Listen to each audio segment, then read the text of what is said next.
Well, hello everyone, wherever you are in the world, and over 1,000 of you have registered to take part in this Translating Europe workshop webinar, which is the webinar for the results of the European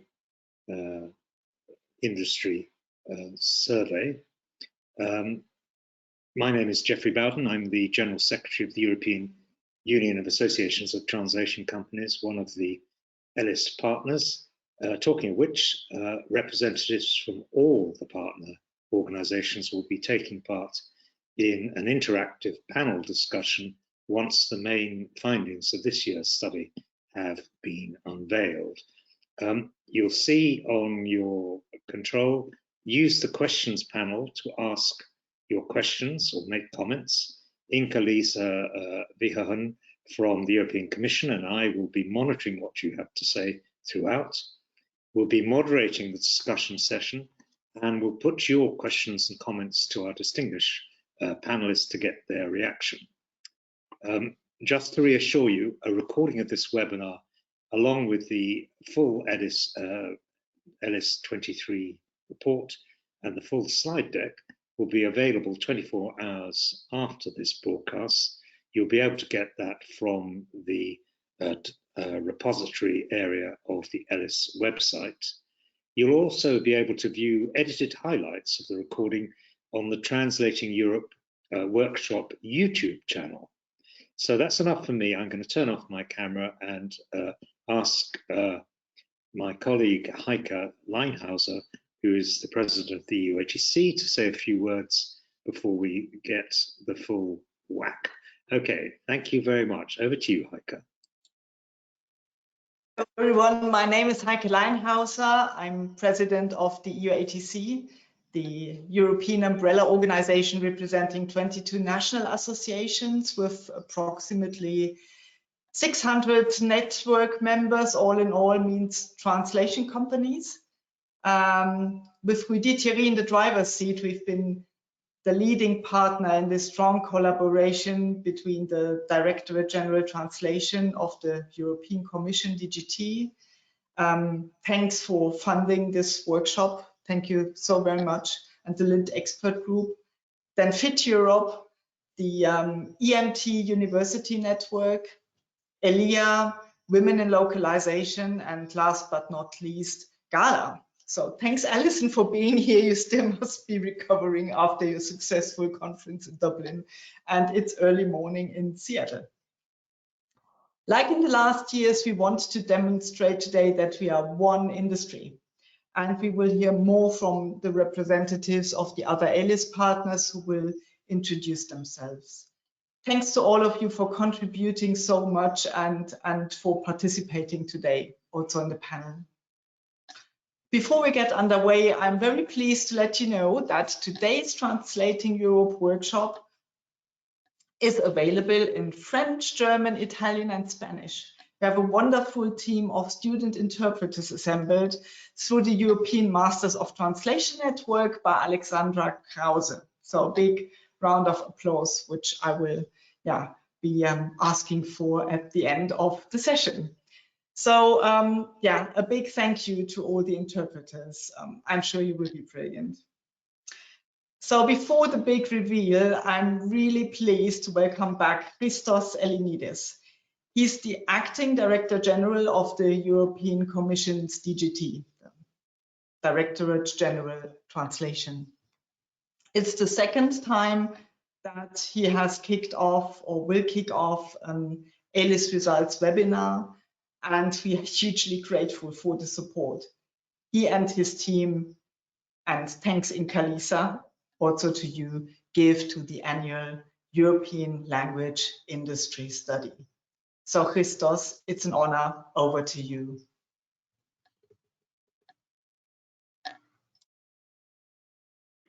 Thank you, Heike. Good afternoon, ladies and gentlemen. I think Heike thanked a lot of you, but I will also have to do it. I feel it's my obligation to do it. But in any case, on behalf of the European Commission and the Directorate General of Translation, DGT, I would like to welcome you all to the presentation of the 11th European Language Industry Survey, ELIS 2023. As you know, ELIS is a pan-European collaborative initiative, and I would like to, like I said, start by acknowledging and thanking all the colleagues who organized and ran this year's survey. Colleagues coming from the European Union of Associations of Translation Companies, and especially Heike and Geoffrey, that you have already seen, the European Language Industry Association, the European Masters in Translation, the European Regional Center of the International Federation of Translators, the Global and Localization Association, the European Commission's Language Industry Expert Group, and last but certainly not least, Women in Localization.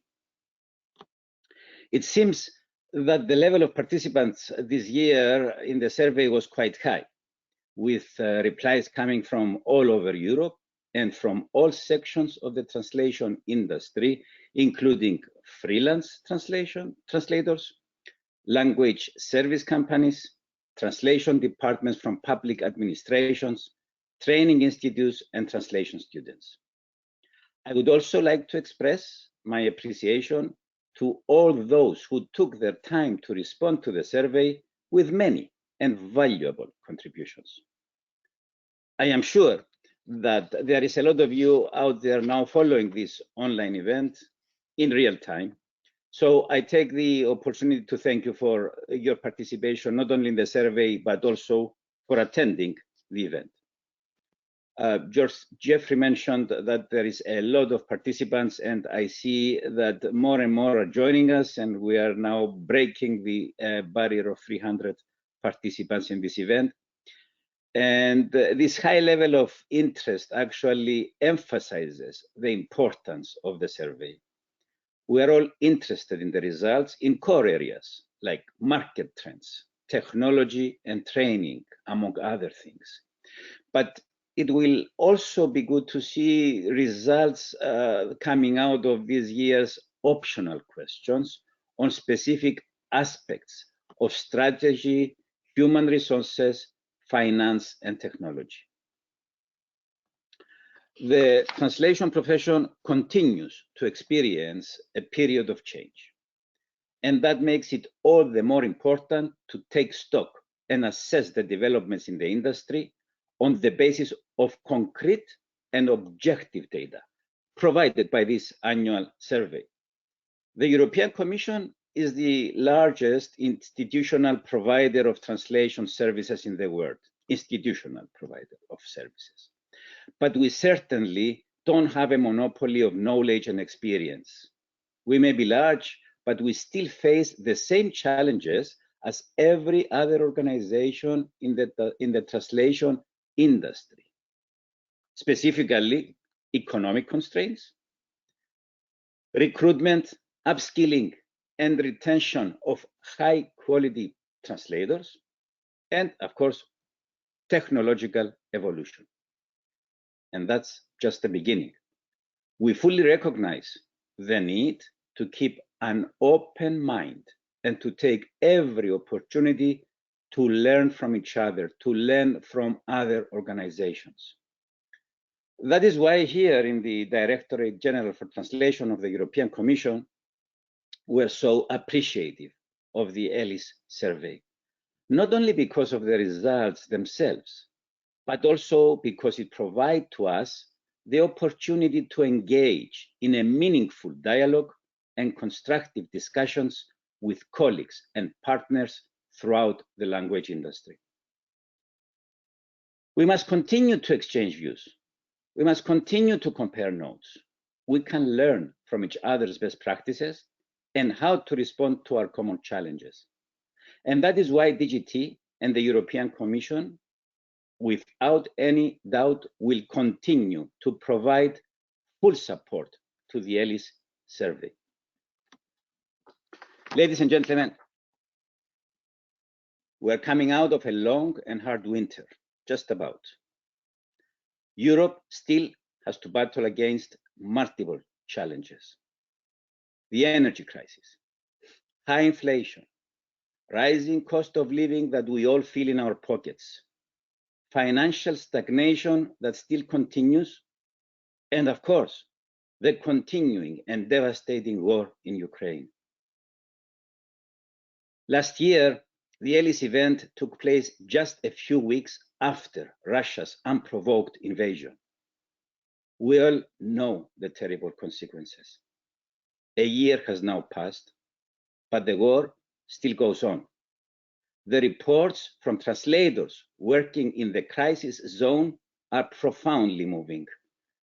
The keynote speaker at the Translating Europe Forum we had last November, Mrs. Tatiana Strak, explained to us how the war in Ukraine demonstrated the importance of translation and interpretation in times of crisis, and the immeasurable toll it has taken on the Ukrainians, linguists included. The need for us to show our support and solidarity for Ukraine is as strong as ever. We shall not stop embracing our common European values and common European identity. In Ukraine, right in the front yard of Europe, there is still snow on the ground. Young men and women are in active combat, and countless civilians are suffering and dying often in their own homes, as we see in our screens every night, every day. We will not cease to support the government and people of Ukraine as they battle for their freedom and their democratic values, which are the same as ours.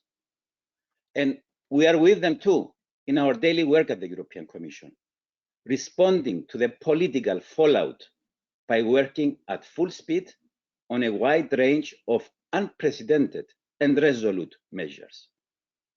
To fund emergency support measures for Ukraine, to issue financial and economic sanctions. We are already with 10 sanction packages so far, to secure our energy supplies and reduce our dependence on gas imports from Russia, and to create a climate-friendly, energy-efficient, and secure future for Europe.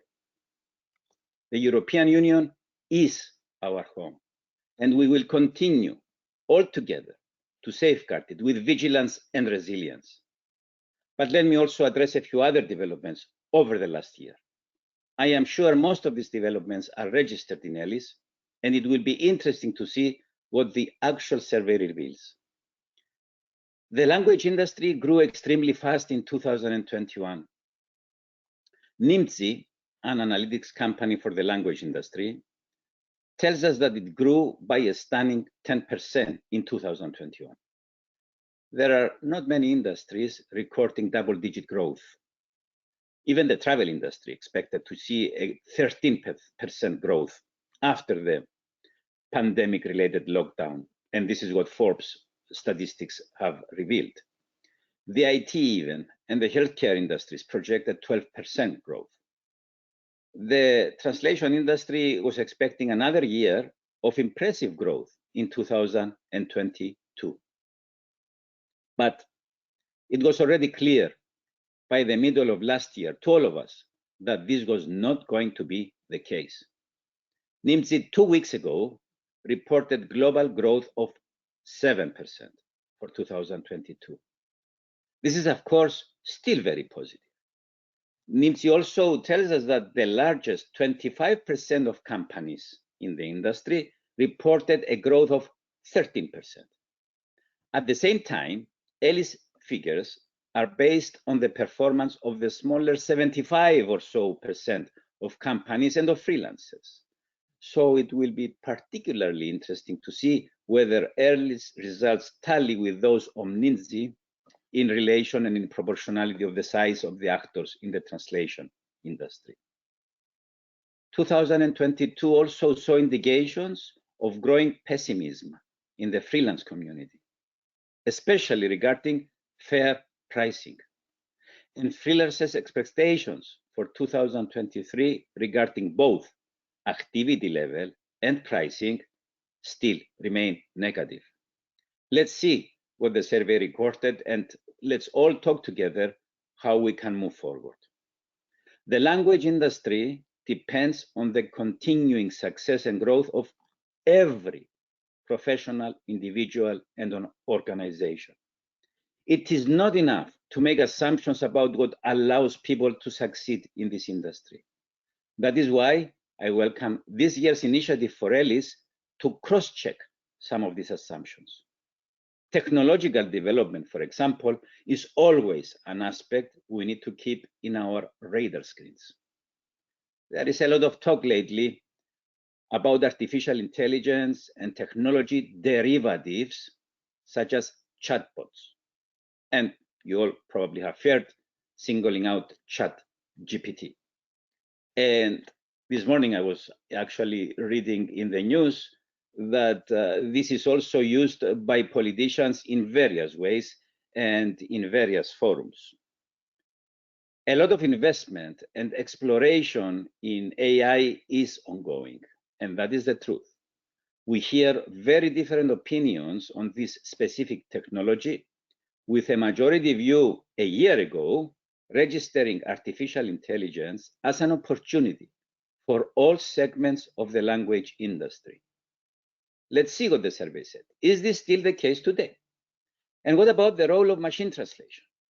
Last year, the results from the survey suggested that machine translation was still far from becoming the dominant process in professional language work. But will this year's result confirm that this is still the case, or has the situation changed? DGT recently organized here in Brussels a workshop with major industry stakeholders from our language industry expert group, LIND, and the European Master in Translation Network. The objective of the meeting was to exchange views on the language industry's what we call perception problem. In other words, the difficulties experienced in attracting students to translation programs and the shrinking pool of resources for future translation professionals. Are we doing enough to attract students in translation studies? And are we doing enough to provide a sustainable professional environment for translators? Perhaps too many potential translators are unaware of the versatility of the translation profession, of the digital and international nature of the profession, of the flexibility and the freedom that it offers, and the wide range of opportunities it offers. I welcome any initiative, like this year's ELIS survey, to transmit information to a wider audience and contribute to raising awareness about the profession and its potential. Personally, I consider it extremely important to maintain and improve our communication channels to induce interest in the translation profession. The survey this year has an enhanced focus on human resources, young professionals, and accessibility, and rightly so. Ladies and gentlemen, this year's survey will clearly provide plenty of food for reflection and discussion. I'm sure this will be a very successful and productive webinar. Once more, thank you for your participation and for all your contributions. I also thank the interpreters that are out there voicing the language combinations that we're providing today. But let us at the same time not bring our discussions to a close at the end of today's event. Today is designed to be about exchanges of views and stimulating thoughts.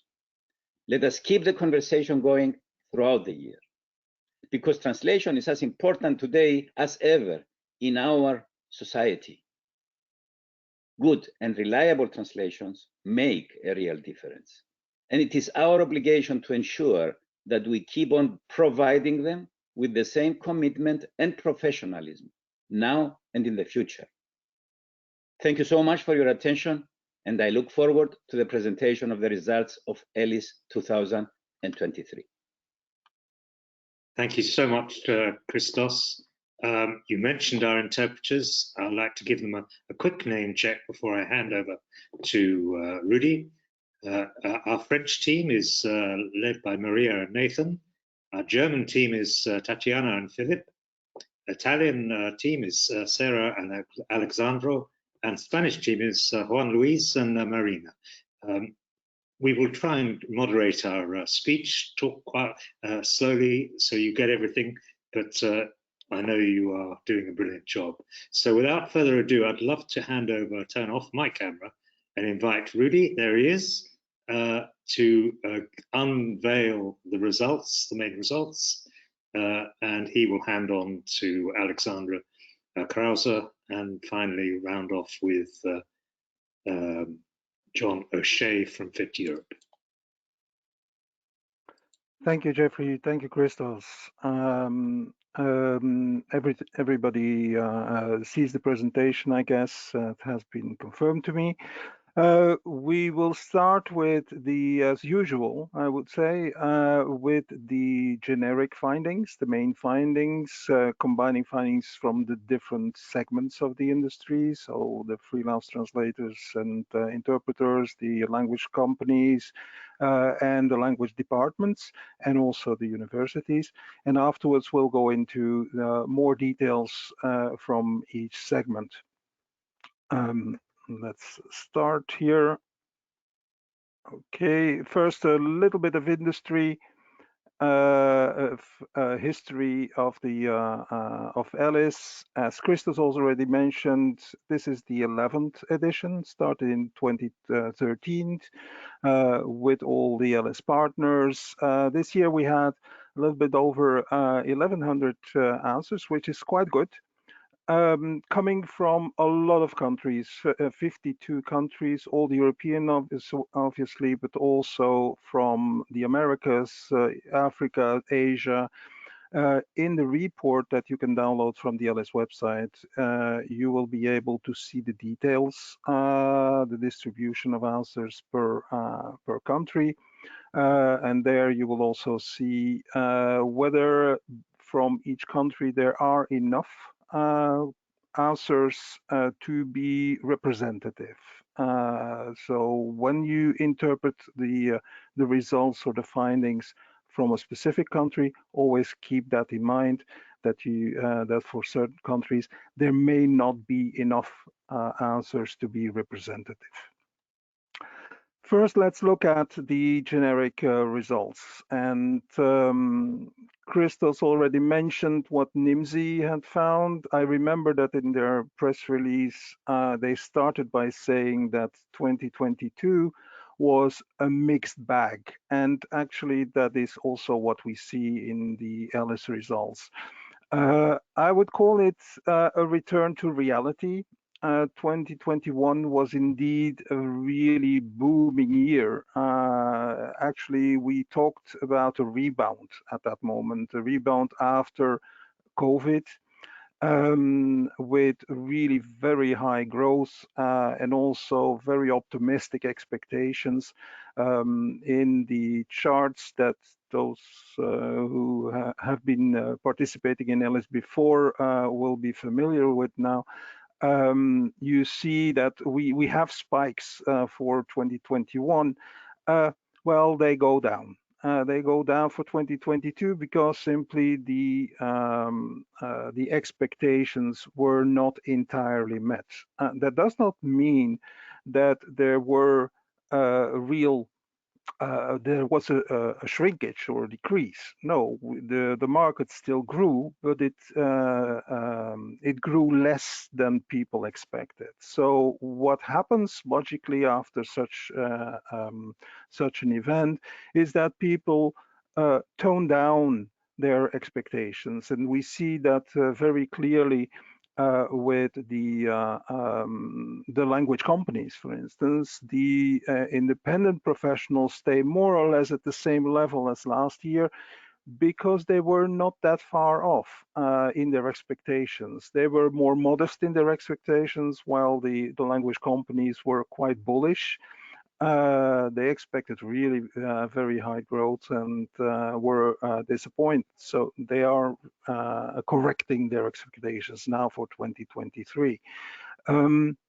That is normal. Now, when we look at the actual the real figures for 2022, we see this growth still, modest growth. I should add here that whenever you see these percentages, these are not percentages of growth.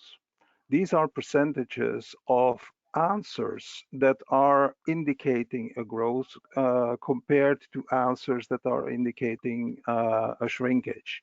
So when you see a 25%, for instance, it means that 25% of respondents more answer growth rather than shrinkage. So that is something important to keep in mind.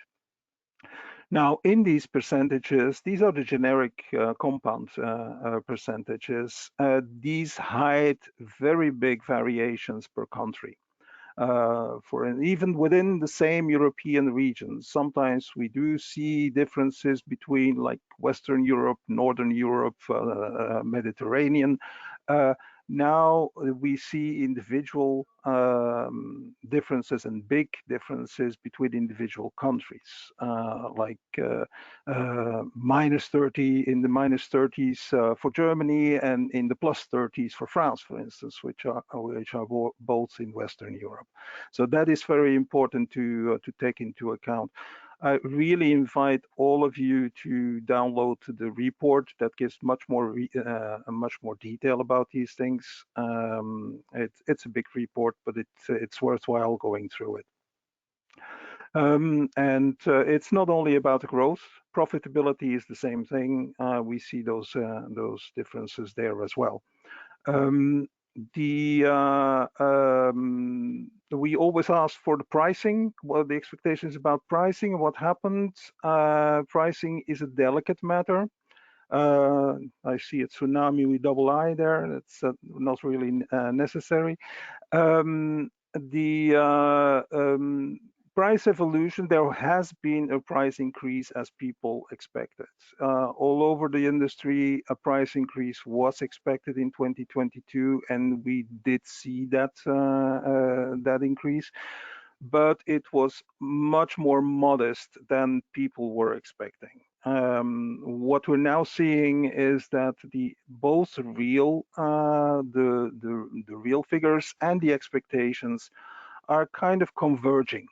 If you look at the graphs in the expectations, you see that language companies are still expecting some 35% for next year, but all the other players in the market are converging at around 20% for 2023. So this is normal. Expectations are usually more extreme than the real. But in this case, the conversions point to kind of a sense of reality, I would say, that people have about where this is going to go. Now, important to note here is that the large language companies, which are as Christos mentioned, is the segment where NIMSY usually takes their data from.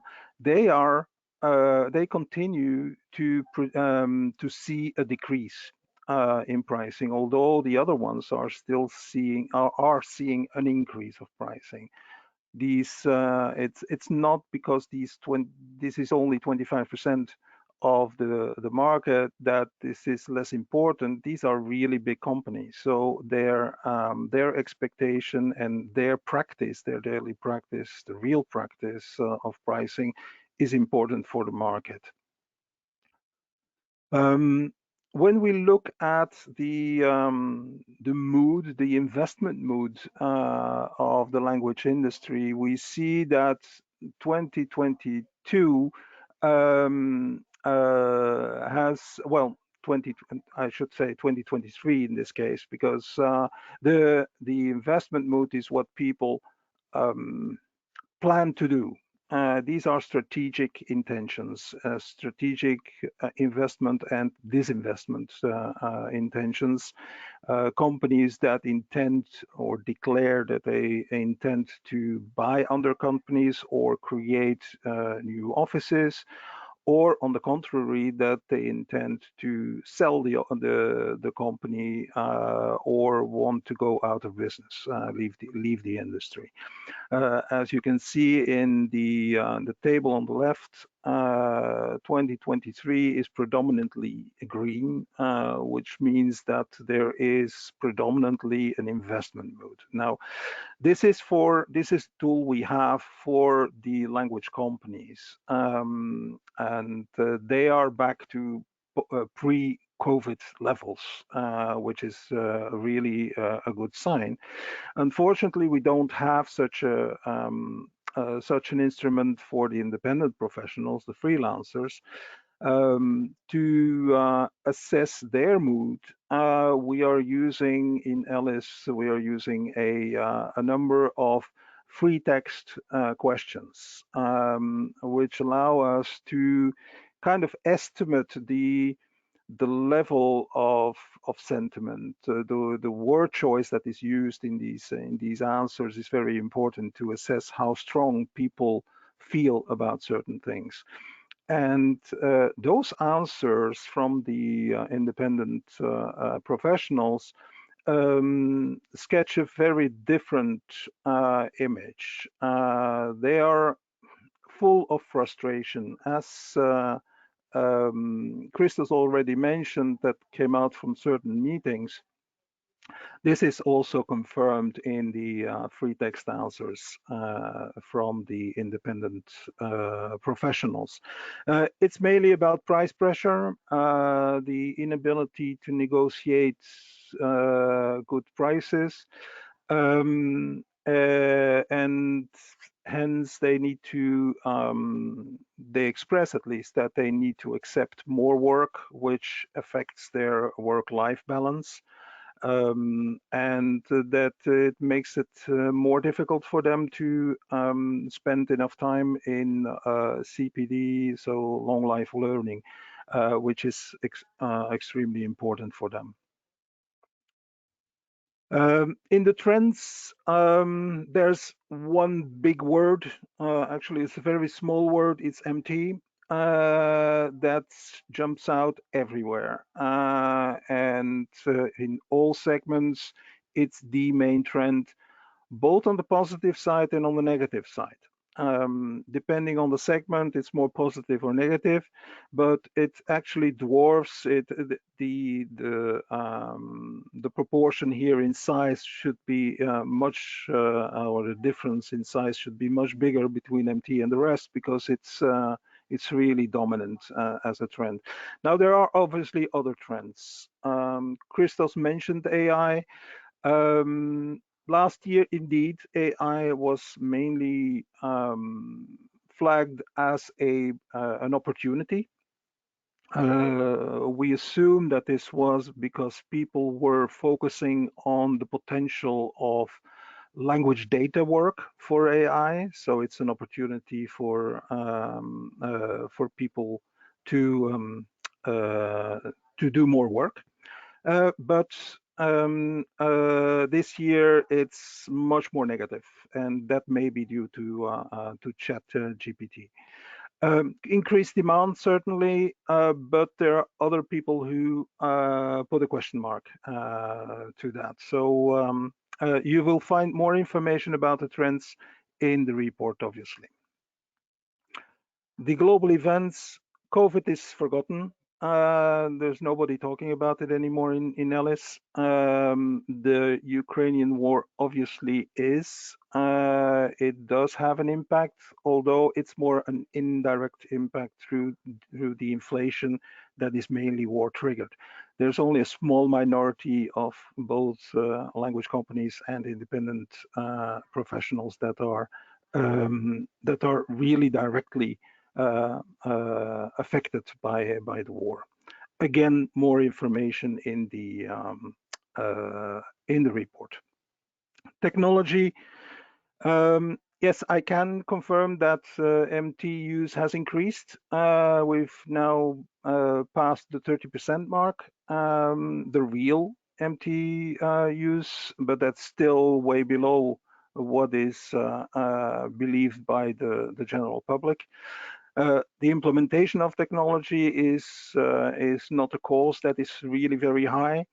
And we see that increase every year, but the increase of use is much slower to follow. There's also some increase in terminology work, mainly among the international public agencies. But that is but much less in the other stakeholders. Accessibility is a much smaller concern at this moment. And let's go into the specifics of the segments. I will deal with the language companies and the language departments. We see that the average size of language companies continues to increase, although it's not as clear on this graph as we would like it to be. But this may be maybe due to mergers and acquisitions. So smaller companies that have been now consolidated in a larger one that appears more to the right of the graph. Gender distribution has not changed much. We see definitely still a majority of women in the industry, but it's much stronger in the independent professionals than in the language companies, and much stronger in certain functions like project management. We don't see it in the owners, so the general managers or the owners of the companies. They are within a few percent of each other, male and female. Performance and challenges. As you can see, when you analyze this chart, which is complicated, I admit, but the main conclusion there is that the growth and the profitability and so on is really in the larger segments. The smaller segments, the smaller companies, benefit much less of the growth of the global market, and that is something that we've seen also in the past, and it's really true as well this year. An optimal size for gross margins we are seeing this year in the range between 1 and 10 million euro for a company. But when you look at these figures, always keep in mind that for certain segments, there's not that many answers, so that is always tricky to draw conclusions from them. Interpreting, one thing that I would like to point out here, interpreting, it definitely pays off to focus on the activity. Most companies are not focusing on interpreting. It's something like maybe 10% or so of the activity. But that always goes with lower gross margins, while if they are really focusing, so more than 25 to 50% of their activity, that improves. On the challenges, I can be very short. They are the same as last year. Pricing is really the biggest issue. Although, as you've seen before, the price has increased, it remains at the top of companies' concerns. Cost levels, obviously, because it's very much linked to the pricing and how to achieve the sales, how to increase their turnover. Talent recruitment, which was really an issue last year, seems to have to be much better under control this year, or at least to have been in 2022 than before. So that big stress factor seems to be over at this moment. HR, yes, we have put a little bit more effort on HR. We do see the same thing as last year, that there is not enough recruitment focus or recruitment effort or plans for things that companies are claiming that they want to grow in, like data, language data, or video. The recruitment plans do not support that. They are still focusing on project management and language functions. This year we also asked about the company's culture and the way that they are organized, in the sense of hiring dedicated managers for specific functions, and we see that those dedicated managers, it's really a matter of size, whether you're hiring a dedicated resource manager or language manager or sales manager or even someone for legal, for instance. You would have to go a little bit more in detail in this chart to see when it becomes interesting or common to hire certain profiles, depending on the size segment of the company. And in the company culture, it's not surprising that people are focusing on client satisfaction. What is surprising, though, is that we didn't see any correlation between strong company culture and strong performance, although we did see a correlation between a weak company culture and a weaker performance.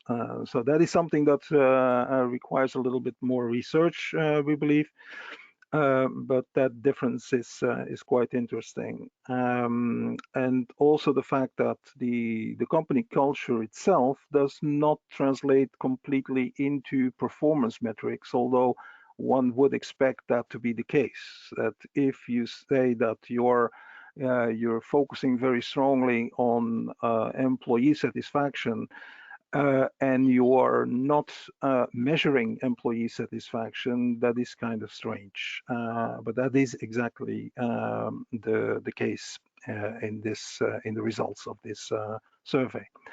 Then the services. The main thing about services that I should mention here is that it's flattening. Both on services and domains, client domains, they are flattening out. We had last year much stronger differences between the leader of the pack, like healthcare in client domains, than this year. The differences are much smaller between the various domains.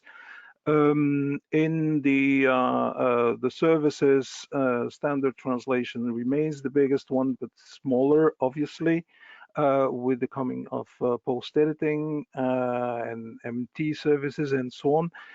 Interesting there is that we don't see a direct spillover from standard translation into post-editing, which is what one would expect, but rather that the decrease in percentage of standard translation is spread all over the place, all over the other activities.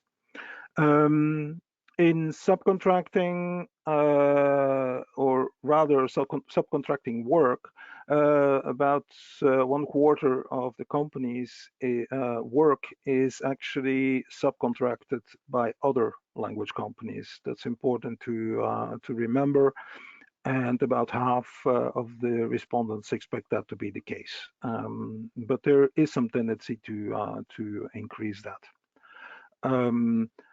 It's when on the other side of the medal, outsourcing, the companies are outsourcing mainly to freelancers, which is not a surprise to you, I guess. It's about 75%.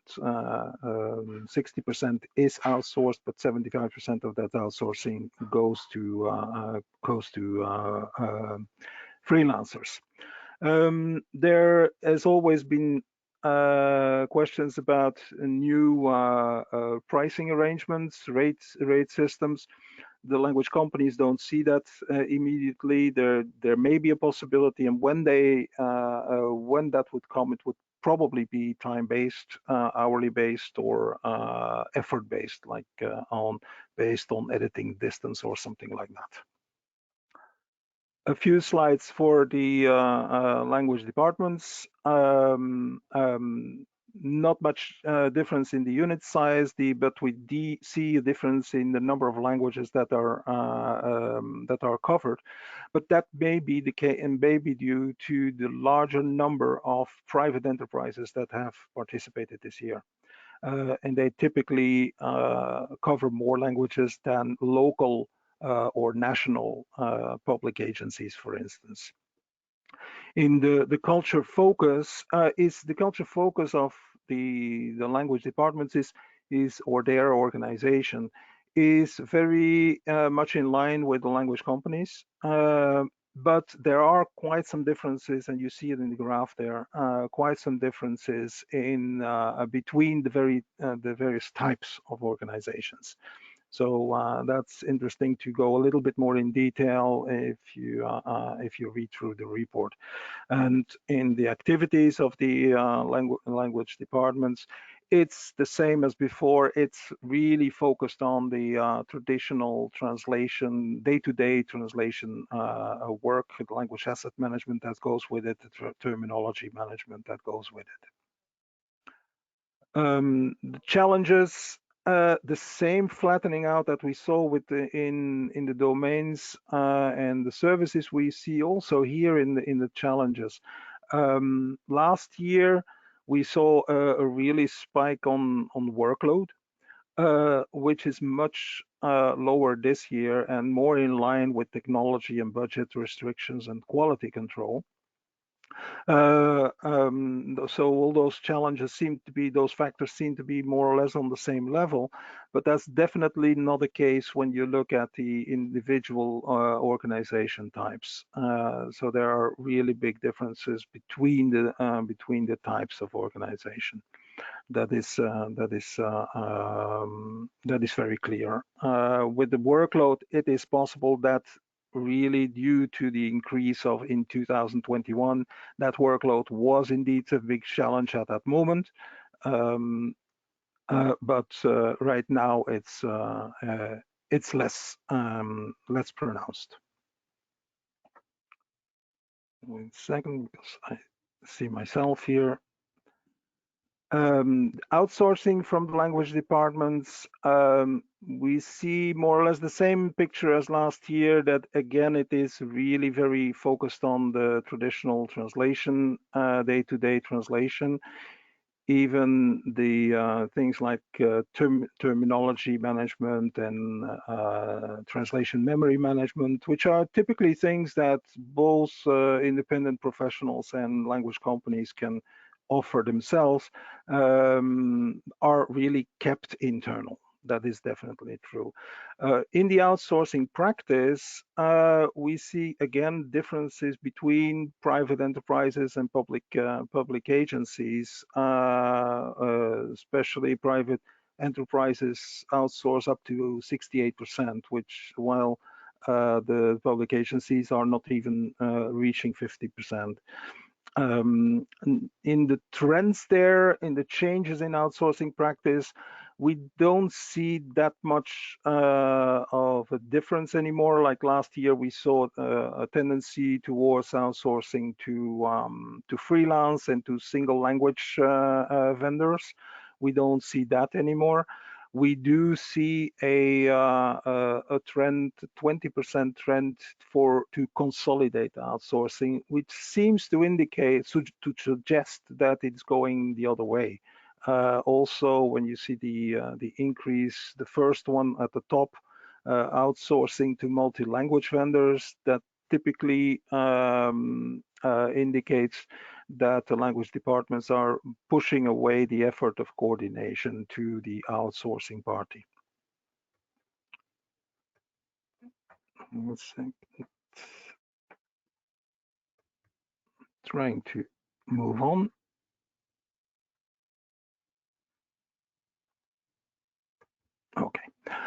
One thing that I want to mention here about on this slide is that about the raw MT provided to service providers. That is increased, but not by the national agencies, as you can see. They are not doing that. The private companies, the private enterprises last year didn't do it at all. They are now doing it on a still modest scale, but the difference is very clear. So this is something definitely that is going on. And in the frame agreements and the NDAs, we wanted to find out whether this is a common practice. The main thing that we can say about that is that it is definitely felt like something important. You see always that the yes all, yes we do have framework agreements, yes we do have non-disclosure agreements with all of our providers. That is always the biggest category, except for the national public agencies. We do see a difference depending on the size of the unit of the language department. There's no difference between the size of the companies. There's no difference between the types of organizations, but there is a difference in the size of the language department, which is normal because it is administrative work. And now I want to pass the word to Alexandra. So here we are. Good afternoon, everybody. Thank you, Rudy. I am Alexandra Krause from the University of Vienna. I'm EMT board member, and I will introduce you to some figures obtained from the 2022 or 2023 ELIS survey concerning academia, which is my home area. Rudy, the next slide, exactly, this one. The Alexandra, first. Jeffrey here. Can you turn on your camera, please? It is turned on. I see myself. Ah, I can just see Rudy. Rudy, perhaps you could turn yours off. Okay. Sorry to interrupt. Now I have disappeared. Okay. Don't worry, but you see the slides. Some people have had difficulty seeing the bottom of the slide, so probably for the moment we'll leave it as it is. So sorry to interrupt you, Alex. Okay. Now I have to reactivate the camera. My camera is on. Do you see me? Can you see me now? Yes, Alexandra, we can see you. Okay, thank you. Okay. And you look great. now you don't only hear me, but you see me also. Okay. The first graph you see now shows the ratio between the actual evolution in 22 and the expectations for 23, always from the academic point of view. And we see that the challenges or what is worrying academia is administrative constraints and budget restrictions are still the main concerns among academics. But what I think is that it must be said, however, that this is probably true for most public institutions, as Christos told us before. If we assume that most universities are state-funded, then this result is not had to be expected. But what I am more worrying is about the figures concerning the number of students, and even if a slight improvement is expected, especially among MA graduates, you see that it seems as if the MA graduates may become more. But these numbers can partly be explained by the pandemic, but expectations among academics are still rather negative, and especially as far as new students are concerned. So it's a bit, I won't say contradiction, but you have heard that Rudy told us that hiring new talents doesn't seem to be a big concern anymore to the industry. But if we don't have new students, we won't have new graduates, and hiring will become much more difficult for industry too. Where we see, and if you compare the 22 values and the academia expects for 23, where we see a big increase is in the variety of job profiles and in the industry specialization. What we consider being something positive, despite the fact that Rudy has discovered that this is not exactly what the industry perceives too. And when we see the graphs about the challenges from academia and students, obviously the challenges that academics have to face are different compared to those that students perceive. The visibility of profession, technology issues, and budget are still on the top of the ranking of the main concerns among academics, while students would obviously like to have a secure professional future and have problems in combining studies and professional activities or in finding internships.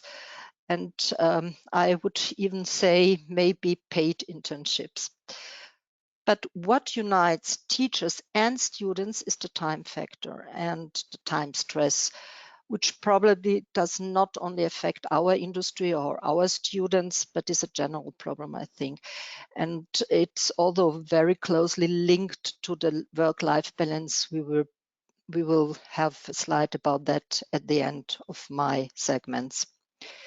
The next slide, please, Rudy.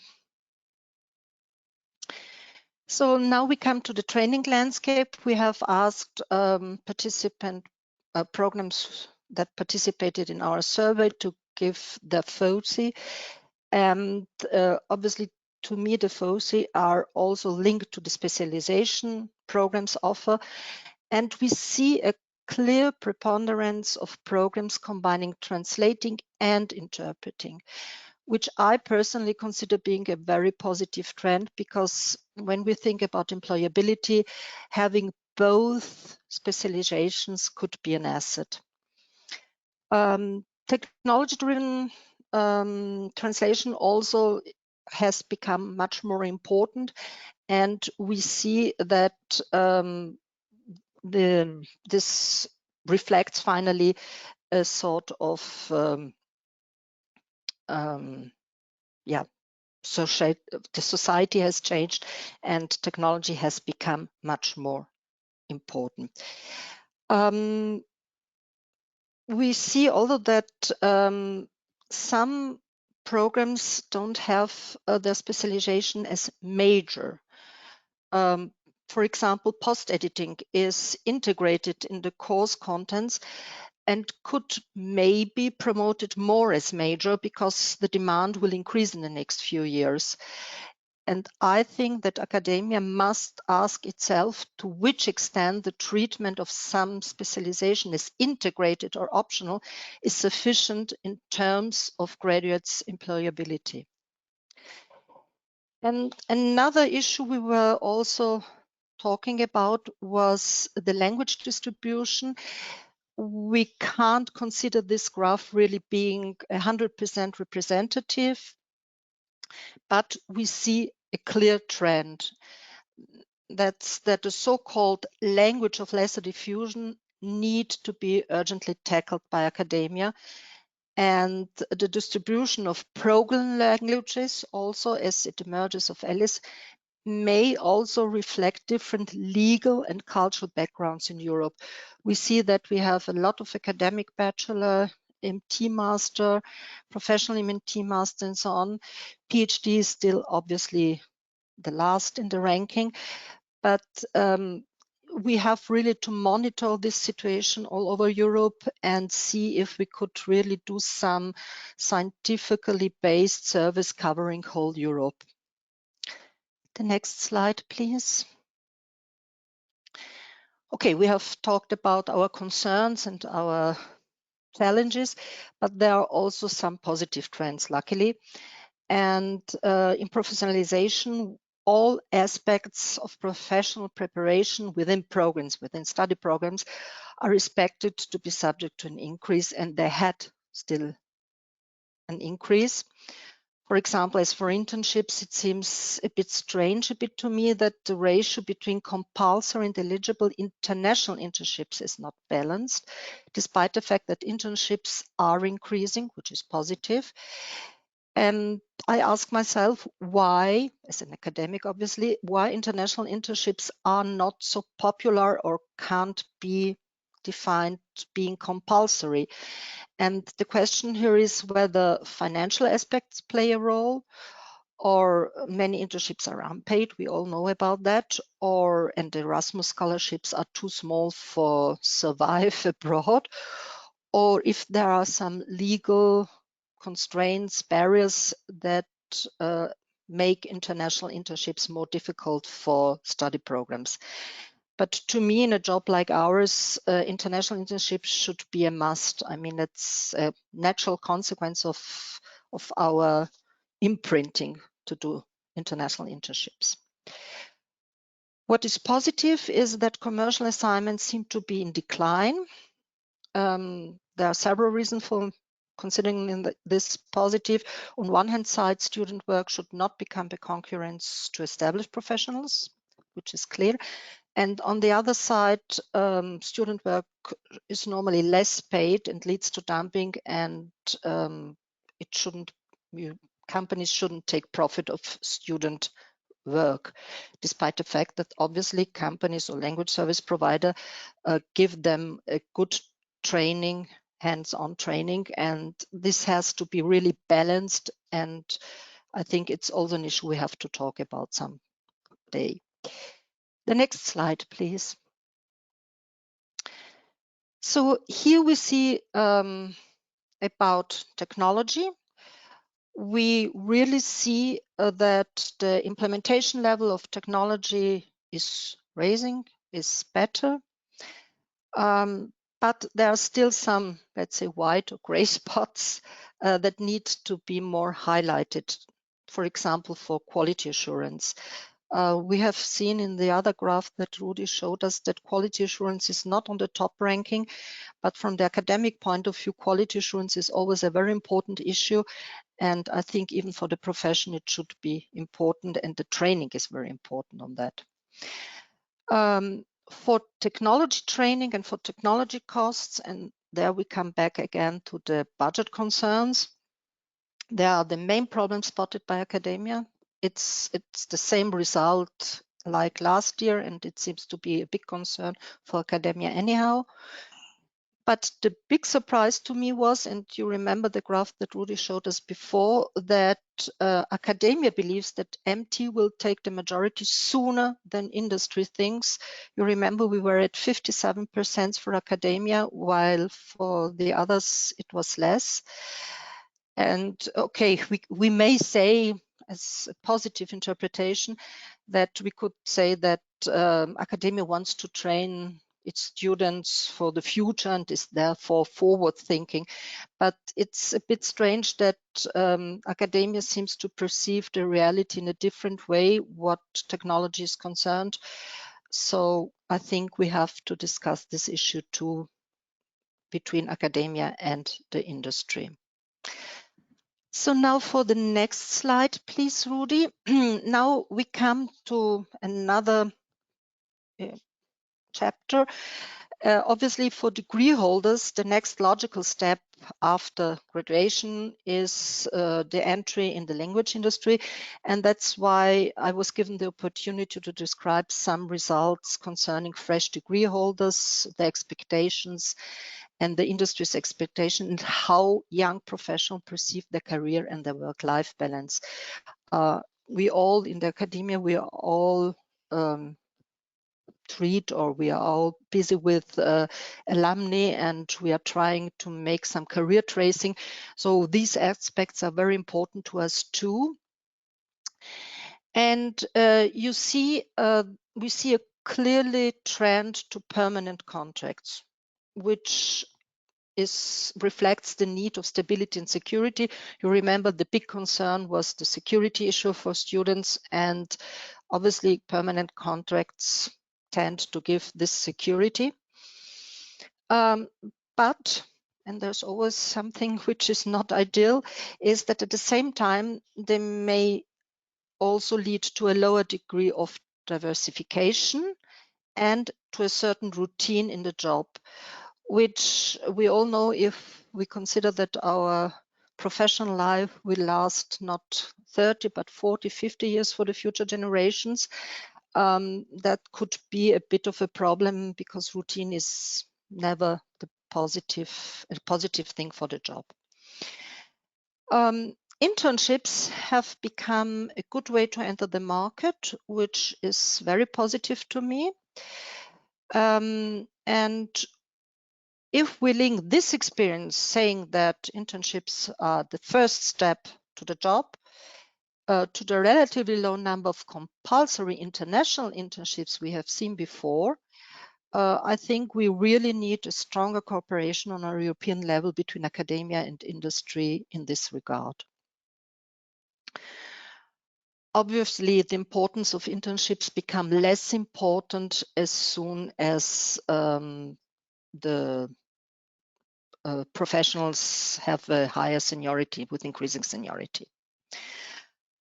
From the employer's point of view, self-training is considered being the key factor for success. I think we all try to underline the importance of self-training in the academic ambience. So they should know about our degree holders, and any awareness raising on lifelong learning makes therefore sense.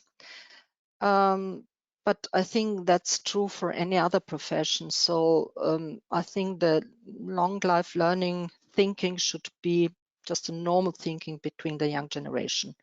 Maybe it wasn't at our time, but for the young professional, it should be normal.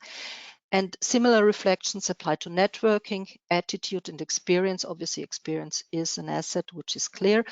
And I think networking is also a normal behavior for all the young generations. But we have really a bit to train them again, or to give them the feeling that networking is important. When we have a closer look to the education fields, and there we should also go to the report, but this is just only a glimpse of it, we see that which education fields facilitate the entry in the language industry. We see a high percentage, 64%, where a translation or language-related education led to the language industry, which means that our study programs are at level and lead to, let's say, the right jobs. But nevertheless, we have to take care of a development which we observe since a few years, that the boundaries blur, which means that if translation or language-related degrees lead to non-linguistic roles, as we see here in the statistics, the same is true for non-linguistic education leading to linguistic roles, which means that we have really to give a clear description of our job profiles and of our on the expectations and industry expectations, which is done by this survey. The next slide, please. Now we come to the skill gaps. You all know that 2023 is the year of skills and competencies within the European Commission and for the DGT. So this is an issue I'm dealing with as EMT board member, as teacher, as researcher, and I think it's a very important issue. And the left graph shows you how academia perceives the graduate performance and the employer's expectation. So it's all about academia. It's not the industry perception. It's how academic thinks that industry sees the degree holders' competences. And the gray boxes in the middle of this graph show you the difference between 22 and 23 for those data. And the positive number indicates that the gap has widened. either because the perceived industry expectation has increased or because teachers feel that the new generation of graduates perform less well than last year. And this could reflect reality or also be a consequence of the pandemic. We all know that all training institutes argue that the pandemic has lowered competence levels or has had an impact on our students, which is obviously true, I think. And we find negative trends in digital literacy, which is a bit astonishing to me. In technology, we always talked about technology. I think it's a central issue we are talking about. Target language skill that have this, nearly the same negative trend as technology, which means that we really need some more intensive language training. Source language skills, we always said that the A language is the weak point of many degree holders. Project management and knowledge about market expectation and even cultural awareness. As long as it comes to knowledge about the market expectation, you may say, okay, we are talking about degree holders or students, so they can't know the market very well. But when it comes to cultural awareness or language competences, it's something to bother about. We see positive trends too in professional ethics, information gathering and processing, interpersonal and translation competences. And it's a bit strange to me because being a teacher, I don't exactly understand how translation competencies can, let's say, improve as long as target language skill and source language skills show a larger gap. But maybe it's due to machine translation and post-editing competences. There can also be some statistical deviations due to the number of students involved. And at the same time, digital literacy and technology, the values for those two competences are a bit contradictory to the positive trend in information gathering and processing, if you consider them being all digital natives. So they should be, let's say, skilled in the art also for the other two competences. But what it's really important to me, because as I say, the skill gaps perceived is one thing, but when we come to the skills that need to be improved, as the industry tells us, then it becomes really important for us. And here we are talking, this right graph gives the value for language service provider and language departments, and gives the differences between the reality and in 21 and 22. As I told you, as long as it's about technology, project management, knowledge about the market expectation, academia and industry agree. But when it comes to translation competence or ethic, or even to source and target language skills and translation technology, where industry has a positive perception, it seems as if academia and industry have different thresholds. And I think this is also an issue we have to talk about. And I kept now digital literacy deliberately out of this because it was the first time when we asked about digital literacy in 23, because we updated our competence framework in 22 and we introduced for the first time digital literacy. And that's why we asked for the first time about digital literacy competences. But all this, to me, needs to be further investigated based on statistically relevant numbers of respondents for each category and all over Europe, because even there we have a very different distribution from country to country, which may also distort the results. The next slide, please, Rudi. Now we come to the last slide of this segment, the career satisfaction and work-life balance. Rudi just has talked a bit about it. As you see, the career satisfaction will never reach 100%. I think this may be true for nearly any profession, while there could be some professions where you reach it, but it's rare. And coming back to the lifelong learning, training should contribute even more to the career satisfaction. But what is a bit striking to me is that international public agencies in particular expect their employees to need less training than, for example, language service companies. I mean, you may think that language service company can less afford to give some supplementary training compared to, for example, international public agencies, but it doesn't seem to apply. And for the last slide, the work-life balance, we just have tackled this issue. Private enterprises and language service companies seem to be the best employers.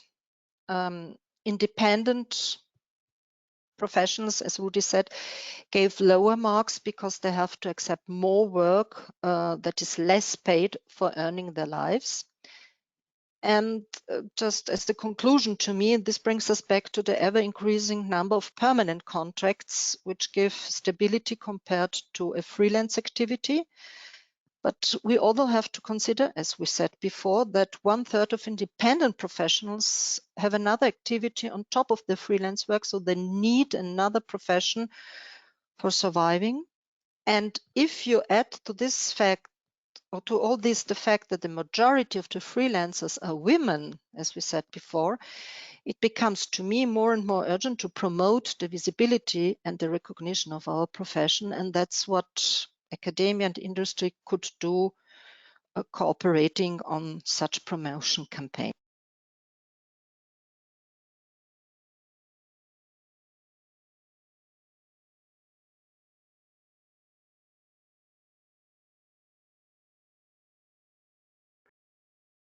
Alexandra, can you switch to John now?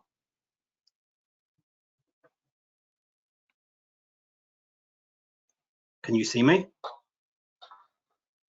I can't, but Yes. Yeah, good. yeah, we can see you. Okay, can we move to the next slide then, Rudy, so we can get started? So as Alexandra was saying, and as Rudy pointed out earlier, translation and interpreting for the independent professionals is a pink profession. The vast majority of the people who engage in this profession are women, and that is unchanged in the past couple of years. So it's a consistent finding in the independent professional sector. One other thing we see in the data this year is that most of the respondents to the survey this year were well-established professionals with more than 10 years experience in translating or interpreting. And the majority of the people who responded were translators, but we don't see any difference in gender based on what they do. So 71% of the translators were who responded were male, and 74% were female.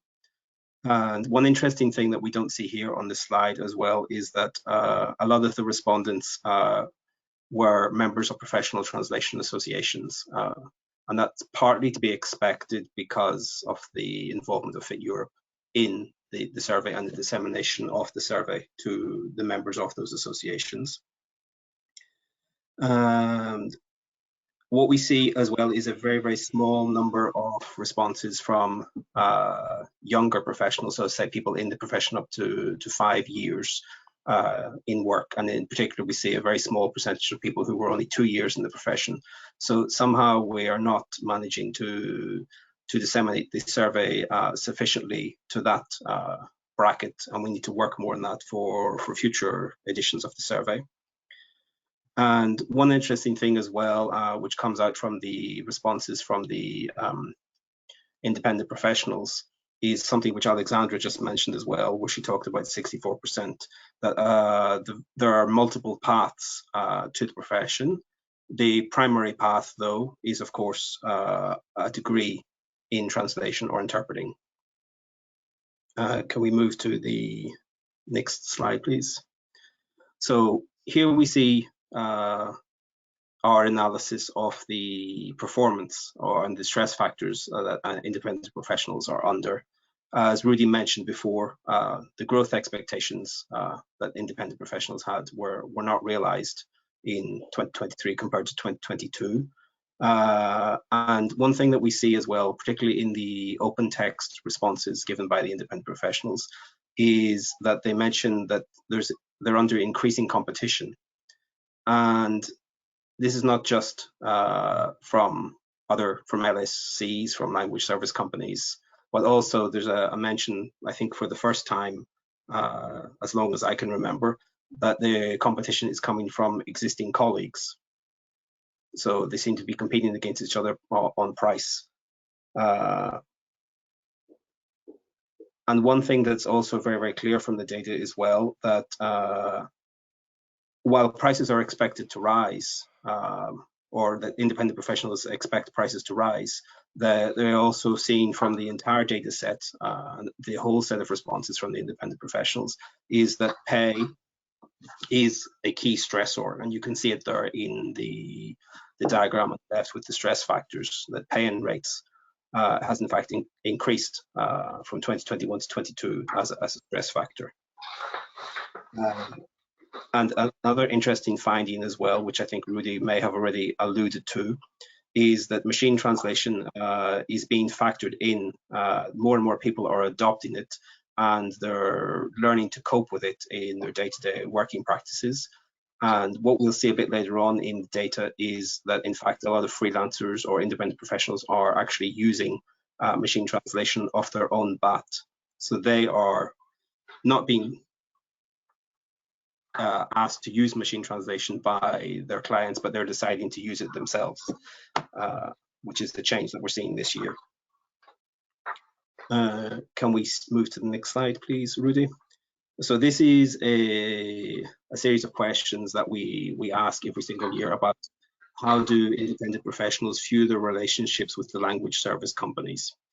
And what we see here from the entire set of images we have on the slide is that the situation is primarily unchanged compared to the previous year. So one way that you could possibly interpret this is that the LSCs might need to do more to improve the situation with independent professionals, especially in relation to the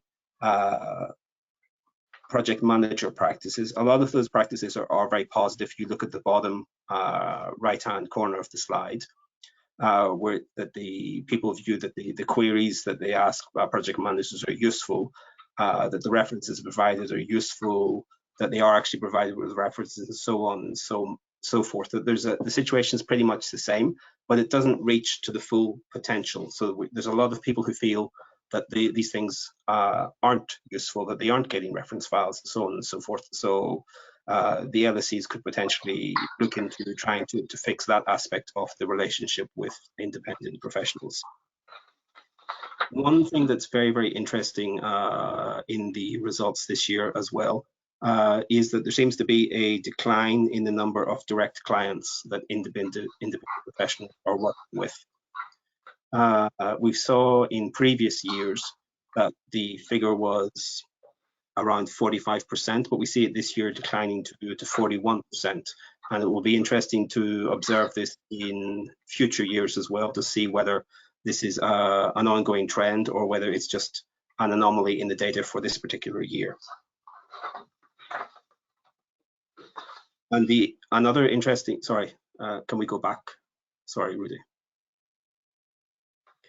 And one other interesting thing as well in relation to this whole question of the relatively stable picture that we see here concerning the relationship between clients, between LSCs and between independent professionals, which is consistent with the previous years, which is also something Rudy pointed out in his general introduction, is that this contrasts quite considerably with the results that we have from the freelancers, the independent professionals, in the open-ended questions. Rudy mentioned some important words there, and they're definitely in the data set: frustration, concern about prices, and so on and so forth. So it's interesting to observe that the hard quantitative data tells us one thing, but the qualitative open-ended questions are telling us something else in the results for this section of the survey. Can we move on now, please, Rudy? In this slide, we look a little bit at the changes in operational practices for the independent professionals. Again, this triangulates nicely with the results from the LSCs and the other segments of the survey. There is a rise in the amount of machine translation post-editing which is being done. We also see a rise in automation. Again, we don't see a huge adoption of RSI, but that is partly because we don't have massive numbers of interpreters responding to the survey. And again, the hybrid working data is primarily responses that come from interpreters. And we see also in relation to client domains, we see a relatively stable picture, which is quite consistent with the previous year. And one interesting thing to observe there is that the audiovisual and entertainment sector seems to be growing, and that hardly comes as a surprise to us because of the massive increase in streaming services. One might have expected that there would be more, that there would be a greater growth in that area, but it doesn't seem to have materialized in the responses this year. Can we move to the next slide, please, Rudy? So again, echoing the points that were made by Alexandra, where she said that it's very important that young people are made aware of the importance of CPD. It actually appears consistently, at least for the last 4 or 5 years in the independent professional data, that CPD is considered to be vitally important. And also that most independent professionals consider that investing their time and their money in CPD generates the return that they would expect to have from it. So the independent professionals benefit from engaging in CPD. And you can see from the graph which shows the CPD subjects that one of the key areas that people engage in CPD is technology, which has also been a constant theme throughout today's presentation. So one thing we also ask every single year is whether the training that the independent professionals are receiving, whether they consider that to be sufficient, whether it's beneficial for them. And the picture that we see this year is quite consistent with the picture from last year, that most people do agree that the training is sufficient, but there is quite a considerable number of independent professionals out there who have a neutral stance towards that or disagree with that. And in previous editions of the survey and in previous presentations, we have said that the providers of such technological training need to up their game in some way. They don't seem to have listened to that. So again, we would send out a call to them to try and improve the technological training that is on offer. And one other thing which is falls into the soft skill sets, which are in the CPD subjects diagram, and it's something that comes out quite clearly in the open-ended questions from the independent professionals, is the importance of negotiation and having training about negotiation and negotiation skills. Again, this is something that emerged in past editions of the survey and is something that providers should be engaging in more. And also it's a potential area where the member associations of FIT Europe, so the translation and interpreting associations all around Europe, could potentially be doing more to assist their individual members by arranging CPD on topics of negotiating pay and better negotiation skills. Can we move to the next slide, please, Rudy? So again, this data here is pretty consistent with points which have already been raised. What we're seeing here is a picture that is quite unchanged from previous years as well. Not enough people are, sorry, about 1/3 of the independent professionals are not earning enough from their freelance activities, which is a point which Alexandra raised. You see small differentiations in the percentages from 2021, 2022, 2023. So people are having to engage in other jobs or do other activities in order to be able to earn sufficient money as translators or interpreters. And this ties into the questions that we ask every year about whether they're able to provide insurance for themselves, meaning private insurance, or whether they're able to plan ahead for their future and for their retirement. And again, we see a relatively consistent picture over the years. We see a small spike in relation to private insurance, that the respondents this year seem to have been doing better. That could be because we have been highlighting this for a couple of years now, and so perhaps more independent professionals out there are aware of the need to put private insurance in place to, as a net to catch them in case something goes wrong.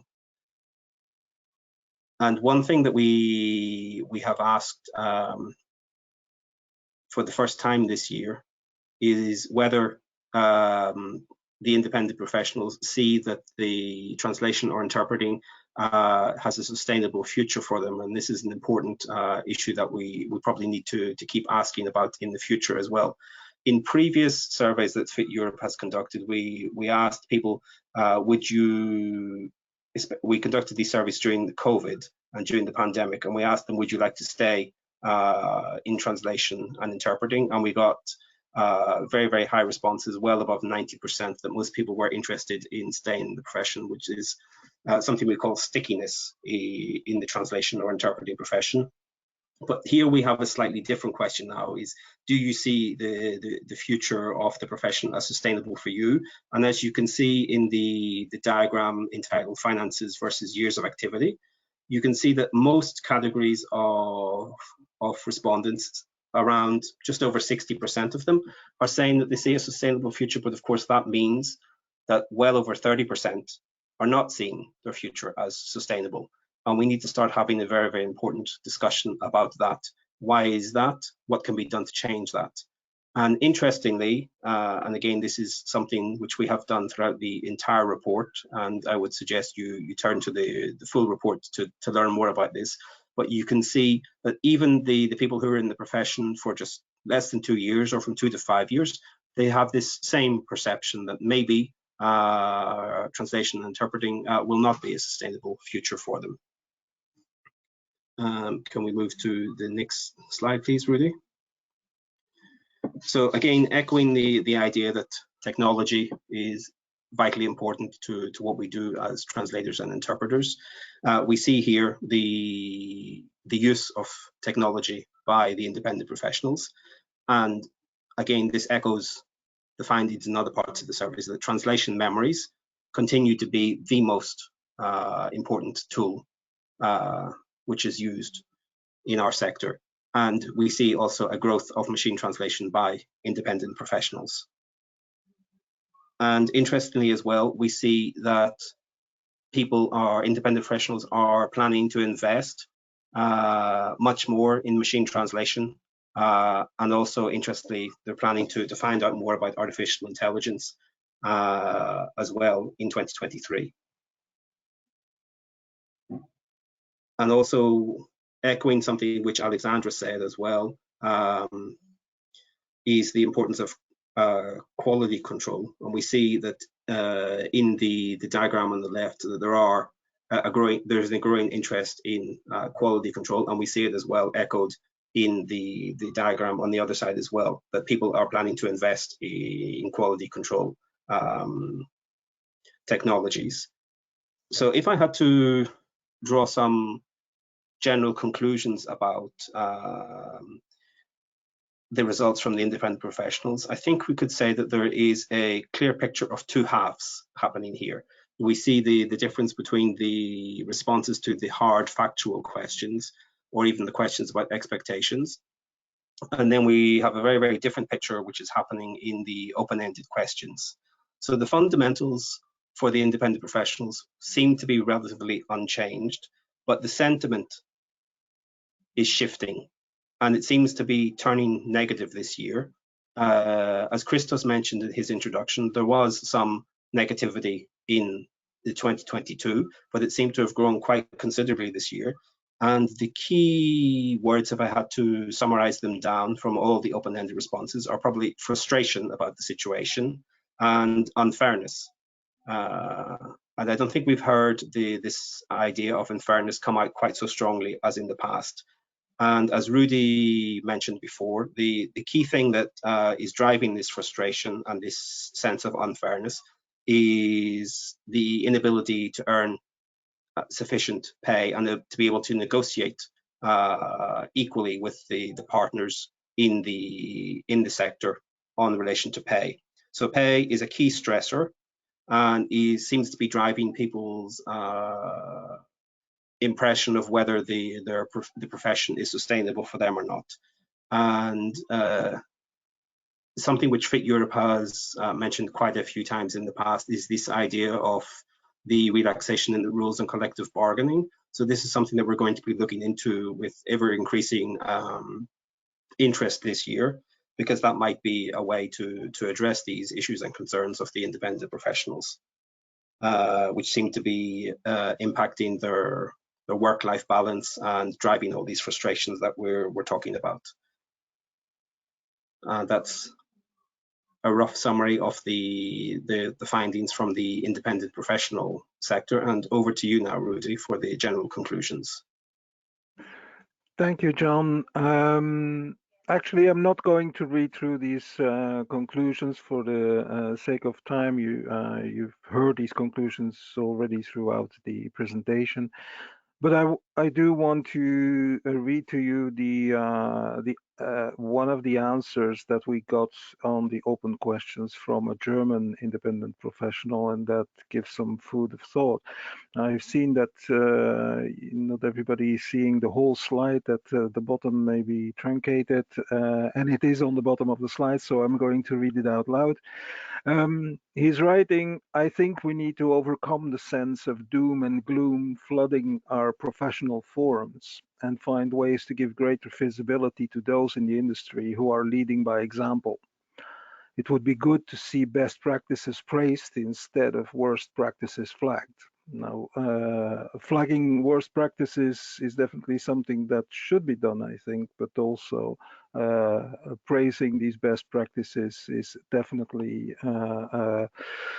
worth mentioning. I hope that this person, which I don't know since the survey is anonymous, is attending this this webinar. If he or she is, then big thank you for this this contribution.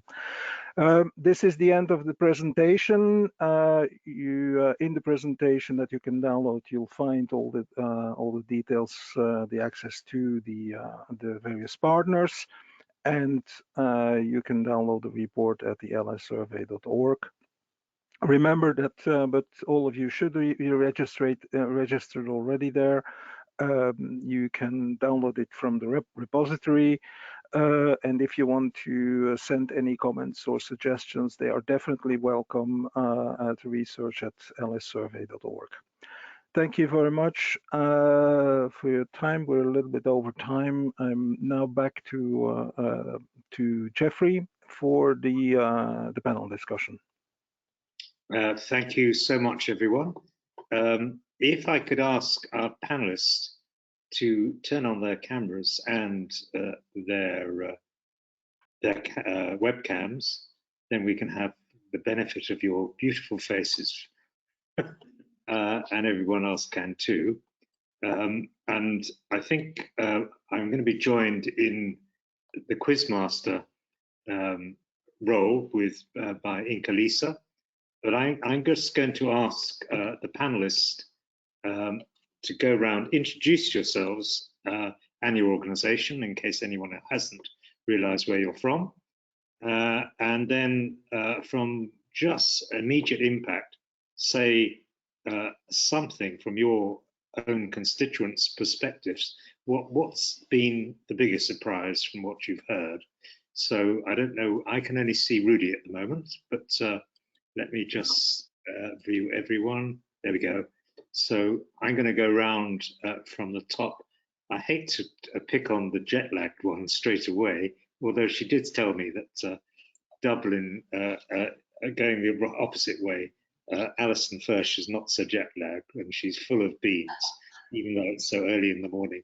So Alison, I'm fine, thanks, Jeffrey. Hi, my name is Allison Furch. I'm the Executive Director at GALA, the Globalization and Localization Association, sitting in Seattle today, which is why Jeffrey's worried about me being early and jet lagged. So one of the things that stood out to me, and I won't call it a surprise, but it was remarkable to me, was the impression that language departments have that interpersonal skills were one of the things that was lacking the most. And that was a huge jump from before. And that could be some kind of an outlier, but I'm surprised and yet not surprised, knowing what I know and having the exposure that I do to some young people, especially that were impacted by the closures of the pandemic. I thought that was an interesting stat. You want me to pop a popcorn to somebody? I could just, we could keep it that way, Jeffrey. I'll go around. When you do speak, guys, say where you are. So we've been in Brussels, we've been in somewhere in Austria, and I know we're somewhere in Northern Ireland with John. I'm going to, we're going to stay on the other side of the pond. Carrie Fisher, where are you? And what do you think? I'm in Boise, Idaho, and I'm the 2023 president of Women in Localization. I think the biggest surprise for me, and this is not my first time seeing this report, so the biggest surprise to me was the owners and general managers of companies are equally represented in Europe, because that is not the case in the United States, and hence why the whole organization of Women in Localization was born, because of the inequality of women at the top. So this is a big eye-opener for me, and it makes me wonder how we can make that data the same in the United States. So I think we have a lot to learn. Okay, moving along my screen, I see we go to Munich now.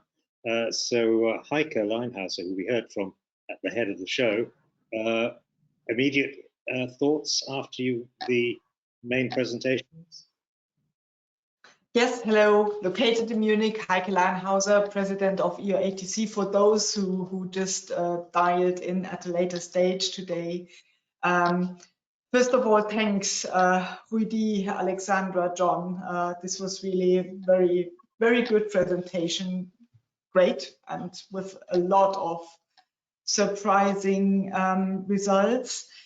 I'm very much concerned about freelancers stating that they don't earn enough, or some of them at least. I think this is,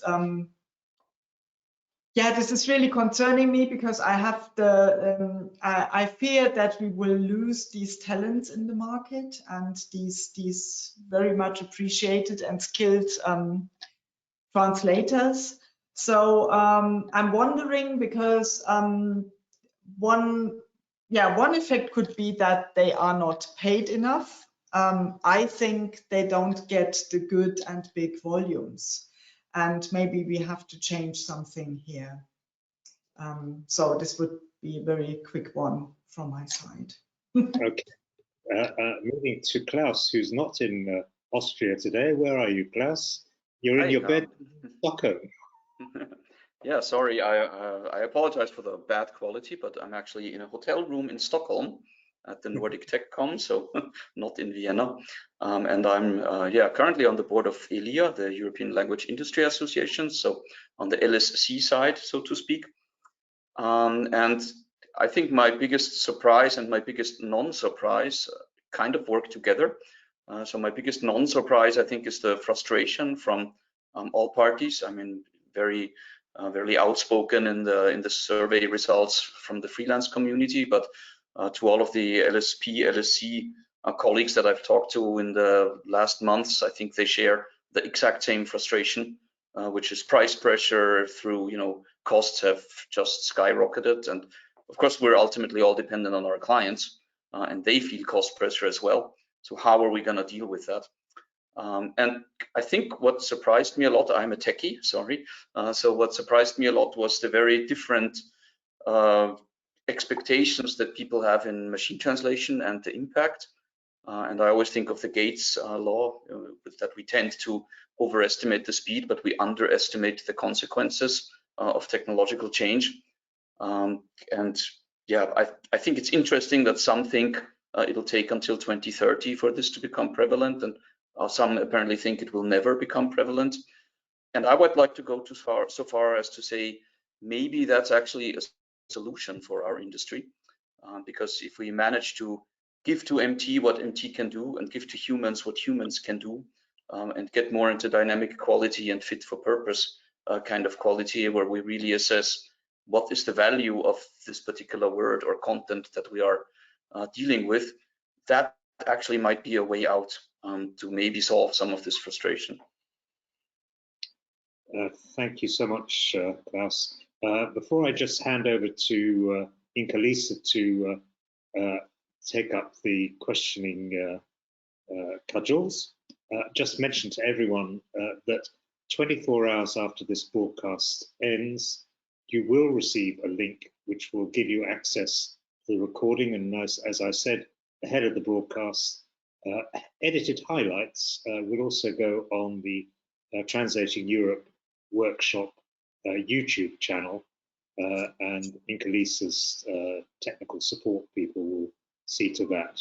So Inka-Lisa, over to you, and I'll leave you to put everyone under the microscope now. Yeah. Thank you, Jeffrey, and greetings from Brussels, where we are having a bit of a ray of light, so that's why the background is so. This is very unexpected in Brussels, so as many of you would know. I just wanted to bring a couple of comments from the chat, if you like, Jeffrey. I don't know if you all followed. There was some discussion about this this dichotomy that was referred to by Alexandra, that the academia and industry need to come together because the perceptions are not the same about things. And somebody was commenting that this seems to apply mainly to LSCs, the companies, and not freelancers. I just understood they were referring to freelancers with direct clients. I don't know if some of you would have comments on that. Well, I can comment on that. Actually, it's completely true. This question about the questions about the skill gaps were only asked to, on the one hand, to the academia, and on the other hand, to the LSCs and the language departments. This is not a question that is asked to independent professionals, simply because they are not supposed to be hiring master profiles. And this question is about the skill gap that they see in the master profiles, the new graduates that they hired in 2022. That is also the reason why the number of answers to that question from language departments especially was quite low. So it needs to be taken with some caution, because there were simply not that many participants who hired master profiles in 2022, and therefore could answer this question. Yeah, was that something coming from our dear friend Chris Durbin in her little in her lair in Paris? I don't know where you got that question. Could have been. It didn't include the name. With that, I think we could talk a little bit about fairness and tensions. That was something that came up, and Rudy mentioned it. The study suggests that there are more tensions between freelancers and LSCs, especially over prices.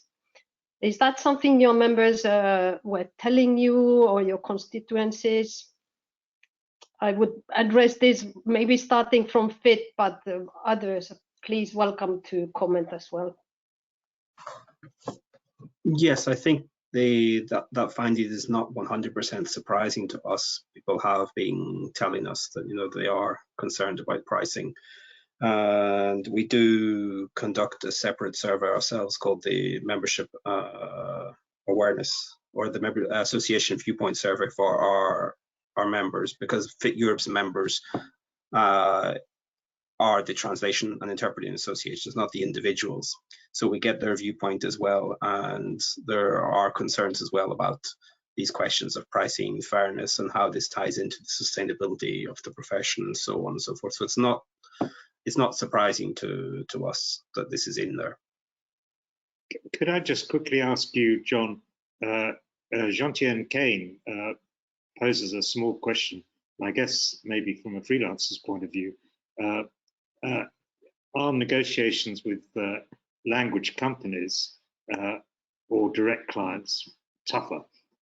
Do your members talk to you about that, whether it's tougher to negotiate with an LSC or a direct client?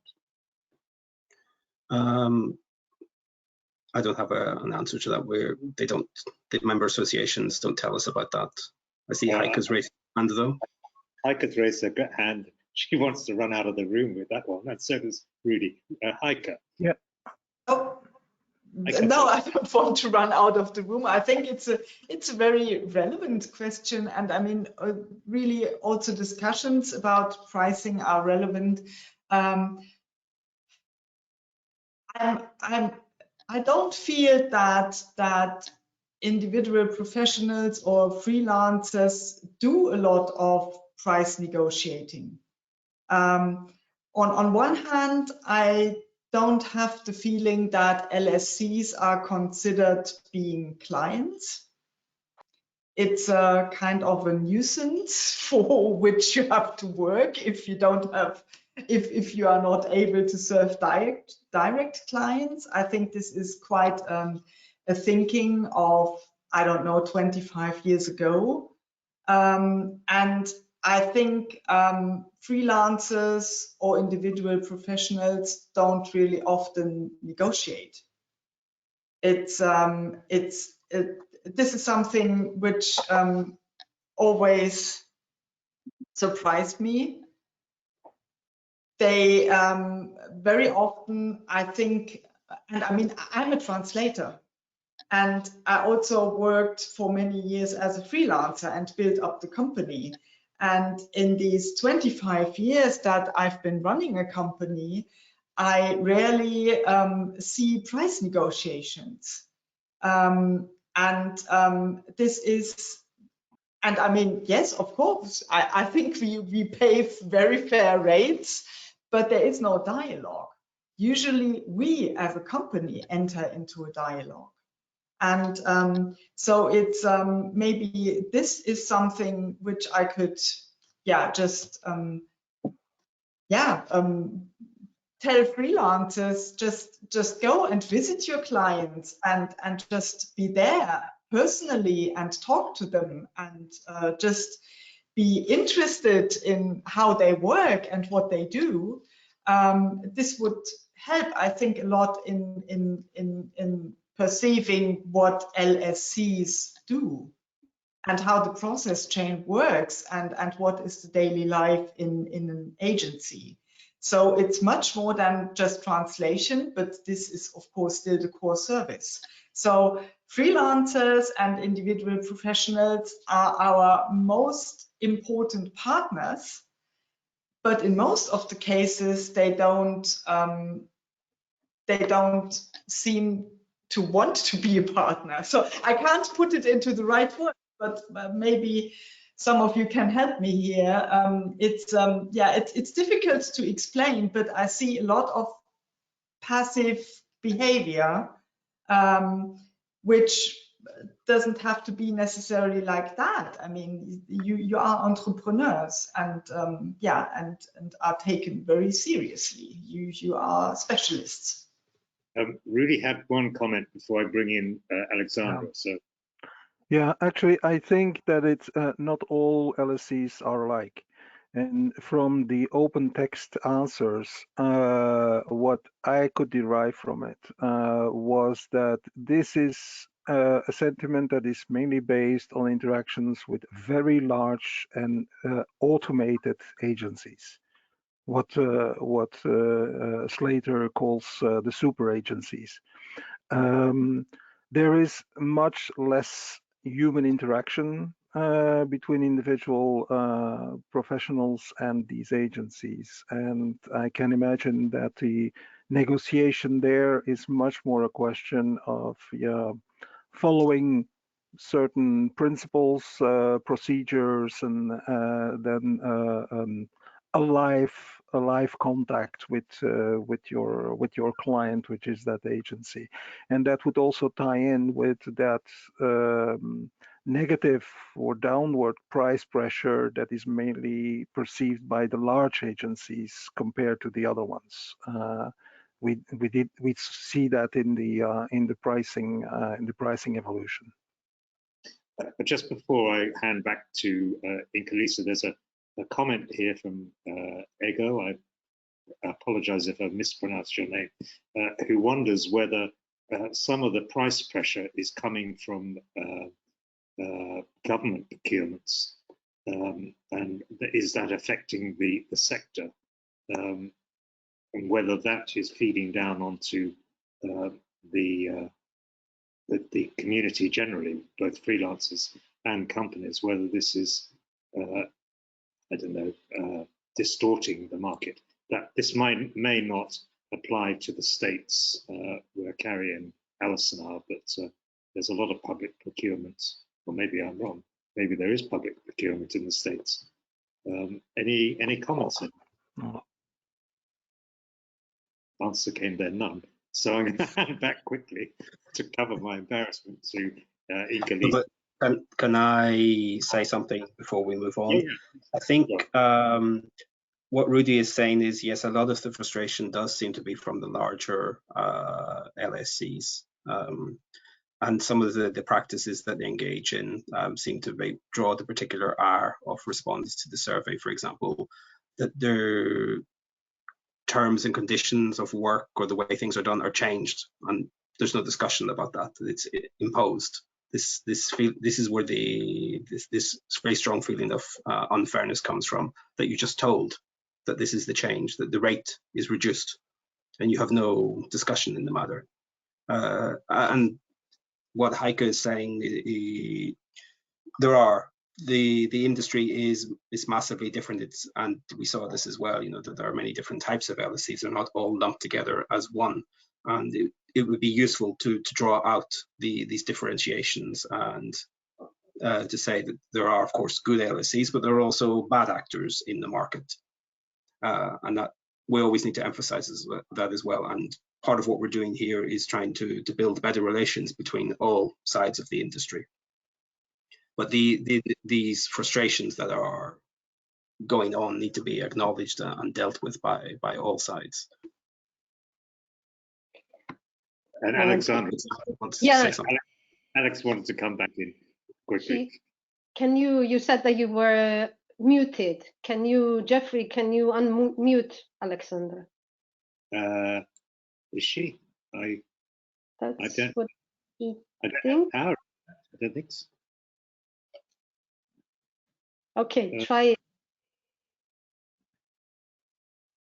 No, I haven't touched your mic. Maybe my technical support in Munich can help here. Yeah. We will try to help you, Alexandra. I would like to talk about talent, if that is okay with you, Jeffrey. Shall we go for the hot topic that we discussed in Gala Dublin, and also within the LIN group that I'm coordinating, the language industry group, how to attract talent. So this seems to be an increasing problem, unfortunately. So there are reduced student numbers, and this will, of course, lead to a lack of professionals in the market. So it affects us all. So I was wondering whether we could do a round with all of you where you could give some ideas. What do you suggest? What should we do in the now, not in 10 years, because this is a problem already now. So can I go for a round and start with again, maybe from Rudy, going Alison, and trying Alexandra, and going downstream. For me, actually, this talent is something that needs to start very early at high school level, because we need to address the waning numbers of students. Then that can only be done at the age of 16, 17 or so.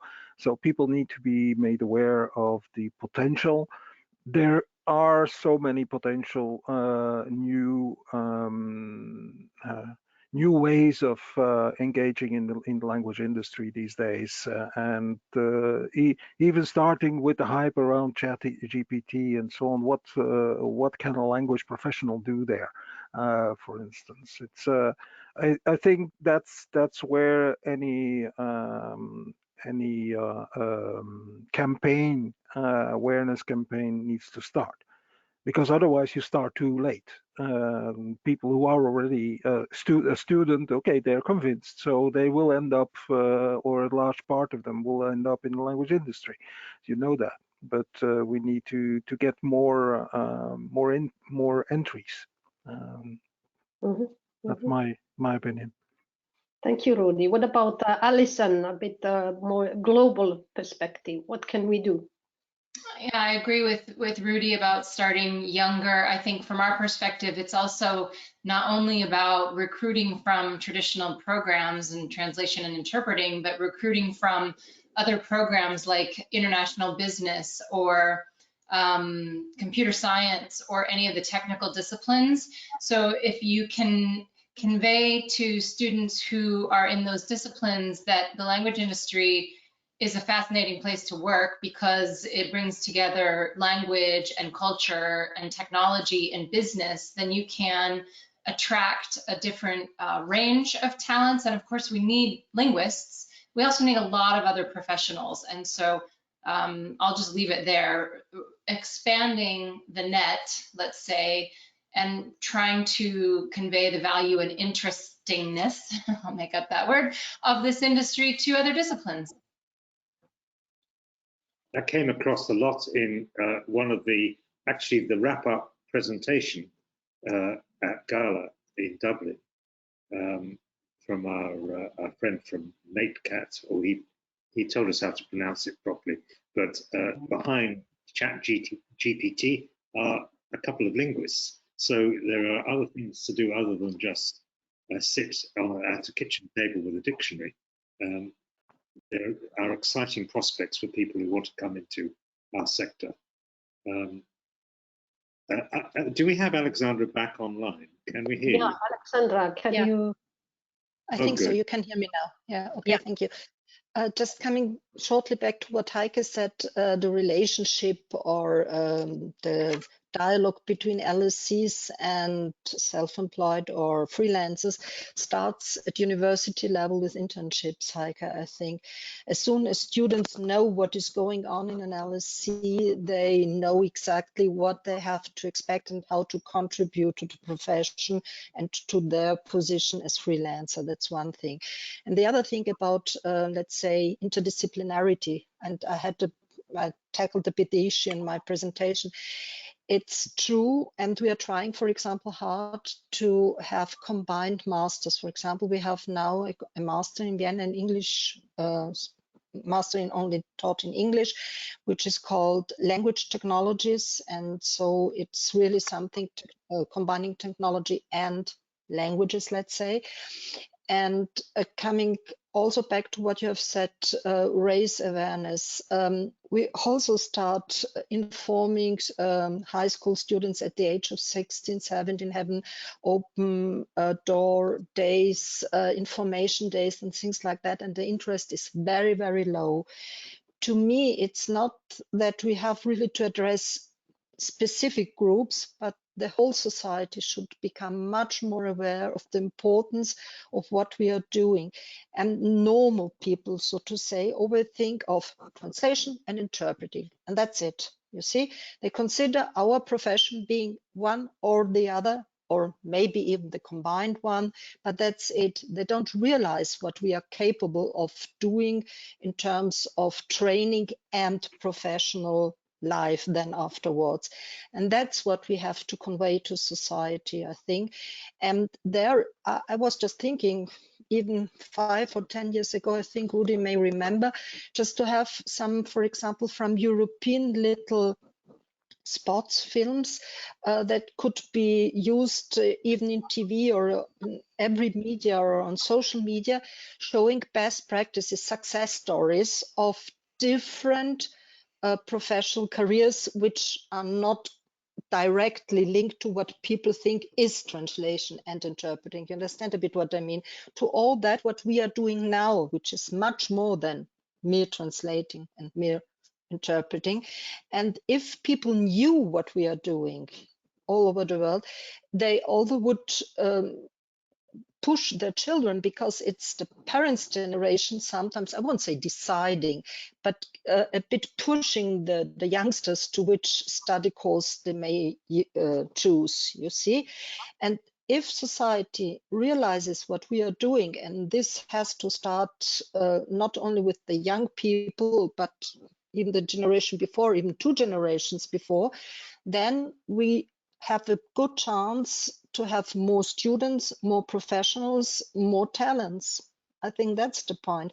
And specific group work, as long as I have seen, or as far as I have seen, doesn't really work out. We have tried hard, and the success is, we have contacted, only in Austria, okay, we have contacted about 5, yeah, I don't know exactly. It's 120 high schools, just to tell them that we have an open day, that they could come. And the reaction was, I think, about 30 students all over Europe, all over Austria, from 120 schools. So that's, compared to the investment, nothing, you see? So it's society that need, yeah, you know, it's a hard work. I mean, we had flyers, we had and so on. That's not the point. The point is society itself doesn't realize what we are doing. And if you remember, there was a hype in interpreting when we had to film with, how was it, interpreter? You remember the film? And then immediately there was a sort of hype, because everybody went to cinema and knew what an interpreter was doing, was supposed to know what an interpreter was doing on an international level. But you understand a bit what I mean? That's the main point, I think. Mm-hmm. Okay, thank you, Alexandra. Yes, we need to be more visible. We need to be open of what we are doing to all levels. John, a couple of points on Yes, the talent. I think, yes, what Alexandra's saying makes a lot of sense. But both Alexandra and Rudi talked about the age of 16 or 17. I think it's a bit too late. We need to start earlier. Young kids don't have a role model of what an interpreter or a translation is. If you ask them what a fireman is or a doctor is, they could draw you a picture. They can't do that with an interpreter or a translator. They'll get it confused. As you know, when we had the events in Brussels and in Dublin, I presented some findings from a very unscientific experiment I did, but I think if we were to repeat that experiment, we would see that at that very, very young age in primary school, people don't know. So we need to develop role models. I like the idea a lot of what Alexandra says about the best practices and success stories from people who may have studied this and then gone into other careers, or who have come from other careers and gone into translation. This idea that, you know, that there are diverse roles out there. I think that's a good way to show society and create these role models. I don't think that it's necessarily has to be done through another big film. We don't have budget to finance something like that anyhow. But yes, role models are essential. Could I just move it slightly away from how we get them young and just ask Carrie? The survey sort of showed almost gender parity in terms of personnel. From women in localization's point of view, is the glass ceiling a thing of the past in the industry, or would you have a thought on that? My thought is, and I mentioned it, the glass ceiling is alive and well, at least in the States, right? And so, proof. What's that? And bulletproof? No, it's not bulletproof. It is kind of depressing to see, you know, that women in the States still make 82 cents to every man's dollar. But I think there are ways, you know, to combat that. And, you know, one of the things I mentioned before is I really want to understand, I want to dig a little bit more deeply into this survey and understand the recipients who answered, because having a 50-50 split of owner or general manager, that's super interesting to me, and we need to figure out those lessons and bring them to the States. The other piece I wanted to talk about, and I'm sorry to go back, right? But as everybody was talking, the thing is there's connection, right? We're all talking about a connection that is being somehow missed. And, you know, my 16-year-old son just went to the other room. I hope you didn't hear him, but, you know, he's a digital native. So somehow we have to reach these younger people using the channels that we've got and using volunteers or everyday people talking about our profession. There's got to be a way to do that. So, and mentoring is the other big thing. And I don't know how many mentors 5-year-olds have, but you know, mentoring can start in uni and even in high school. So I don't know. I think it's 2 avenues to pursue to reach that larger audience that we seem to be missing. Yeah, well, there's an awareness campaign that the European Commission is getting involved, putting its shoulder to the wheel on. Alison, Heike, myself, and a few others are getting involved, John particularly. So we are putting our creative thoughts, how we raise awareness and get people to think this is a great industry to be in. You know, your kids, your 16-year-old, when he goes on to his games and his Netflix and all the rest of it, somewhere behind all that, there's a linguist making it possible, especially if the original content is coming from another part, non-English speaking part of the world. I'm lucky. He's taken an interest in Japanese, so he's going to Japan this summer for 2 weeks. So I don't know, the apple doesn't fall far from the tree. Yes, indeed. And it's not only us working on the campaign. I hope it will be the whole stakeholder community, because this affects us all. And we had some ideas about. I'd like to learn more. Yes, embracing the geekiness that we have. We like to call ourselves the word geeks, and there were some ideas about having some sort of a Japanese type of animation. So, you know, we had a workshop where people could express their craziest ideas, and I can assure that we will get back to all of you with these ideas. Heike, Jeffrey you had a separate question. Are we going to ask Heike and Klaus still about the talent thing? Well, yes, we can do. Why don't you put the question you've got in front of you? Yes. No. I was going to ask Heike about the talent gap as well, how she sees it and how the EU ATC sees it. Is it something you already experiencing? Do you have difficulties in recruiting linguists? Not yet, but I see it coming, and it also depends on the countries where you are located. But we have to fill the talent gap, and I mean, this also refers to the topic Alexandra mentioned. So we have to address society and the young professionals. So I think, yes, the talent, I can clearly see that talent gap. I think we have to raise awareness in the industry, yeah, in order not to lose our young professionals and students in the future. So we have to tell stories. At the moment, we have a very cool story in the background. 8 students, young professionals, interpreting into 4 languages. And I just got the message that 117 people listened to your work. Guys, you are the future. And yeah, and maybe it's really we don't feel the talent gap yet. It wasn't really fiercely reported to us in EUATC. But as I said, we see it coming. There are fewer students at universities, and we definitely need the planned awareness campaign. We have to recruit and train talents as much as we can at the moment. The industry is growing. The profession has a good future.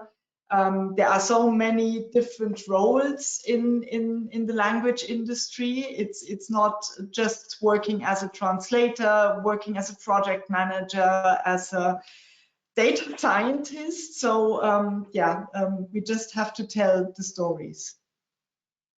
Some people will know that I'm involved in 1 or 2 industry events, and one in October, Central Europe.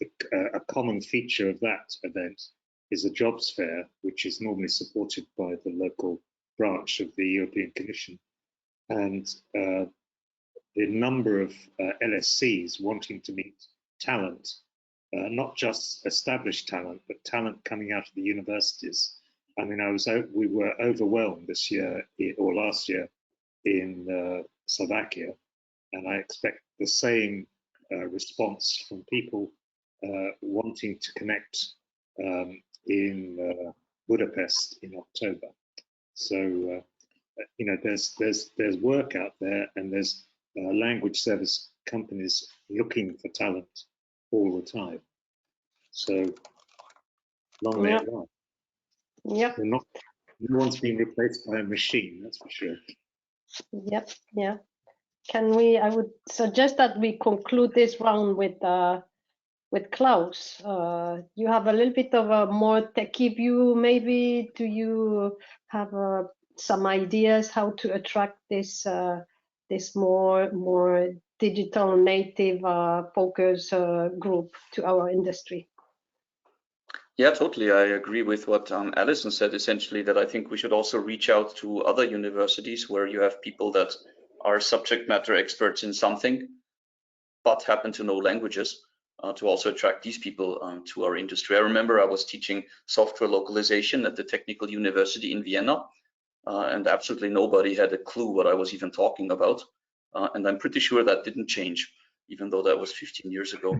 And I think in terms of the image that we want to pass on to young people to attract them to our industry, I think everybody's kind of, particularly after the pandemic, everybody's kind of dreaming of becoming a digital nomad. And I think our industry is probably one of the best industries where you can do that, because we are completely online, we are completely global. It's totally normal for us to have people on staff that are online and that are not physically present. And I think this is something, if you want to do an image campaign, I think that would be interesting. It has to do with gadgets and devices and being remote and being online and essentially work wherever you want to. And that's cool. Young people find that cool. At least that's my experience. And maybe one last comment. I think if we really want to portray an image of our profession, honestly, I kind of think one first step would be to agree in our profession what our image actually is. I sometimes feel that talking to different kind of stakeholders, we have different views of what we ourselves are doing.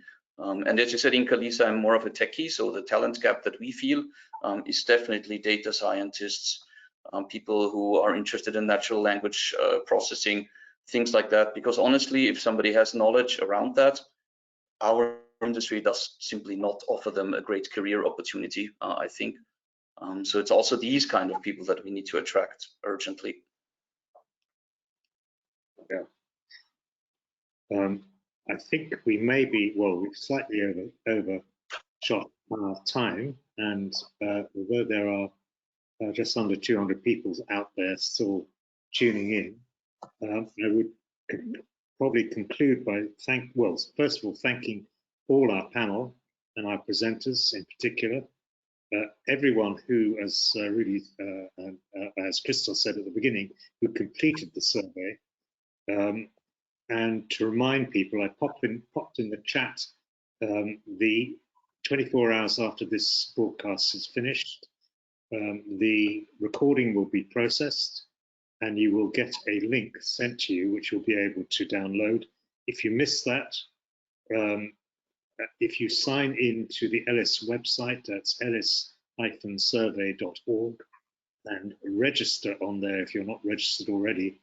And in the repository, you will find not only the recording, but also the full almost 60 pages of reports, and hopefully all the slides in that will be visible. I apologize, I think that's something to do with converting a PowerPoint into a PDF, but who knows. No, I was broadcasting the PowerPoint. Oh, you were? Well then, stick to PDF in future, really. But we thank you all for staying on with us. And of course, a reminder that the edited highlights, it's a bit like a football show, the edited highlights of this recording will appear on the Translating Europe Workshop YouTube channel, probably with subtitles in every language. Probably not, who knows.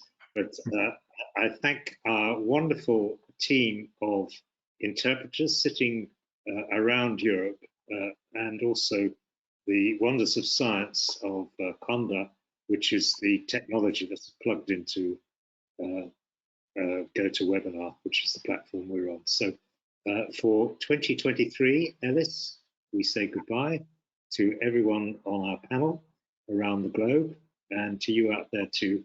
Thank you so much for tuning in. Thank you. Thank you. Bye-bye. Thank you all.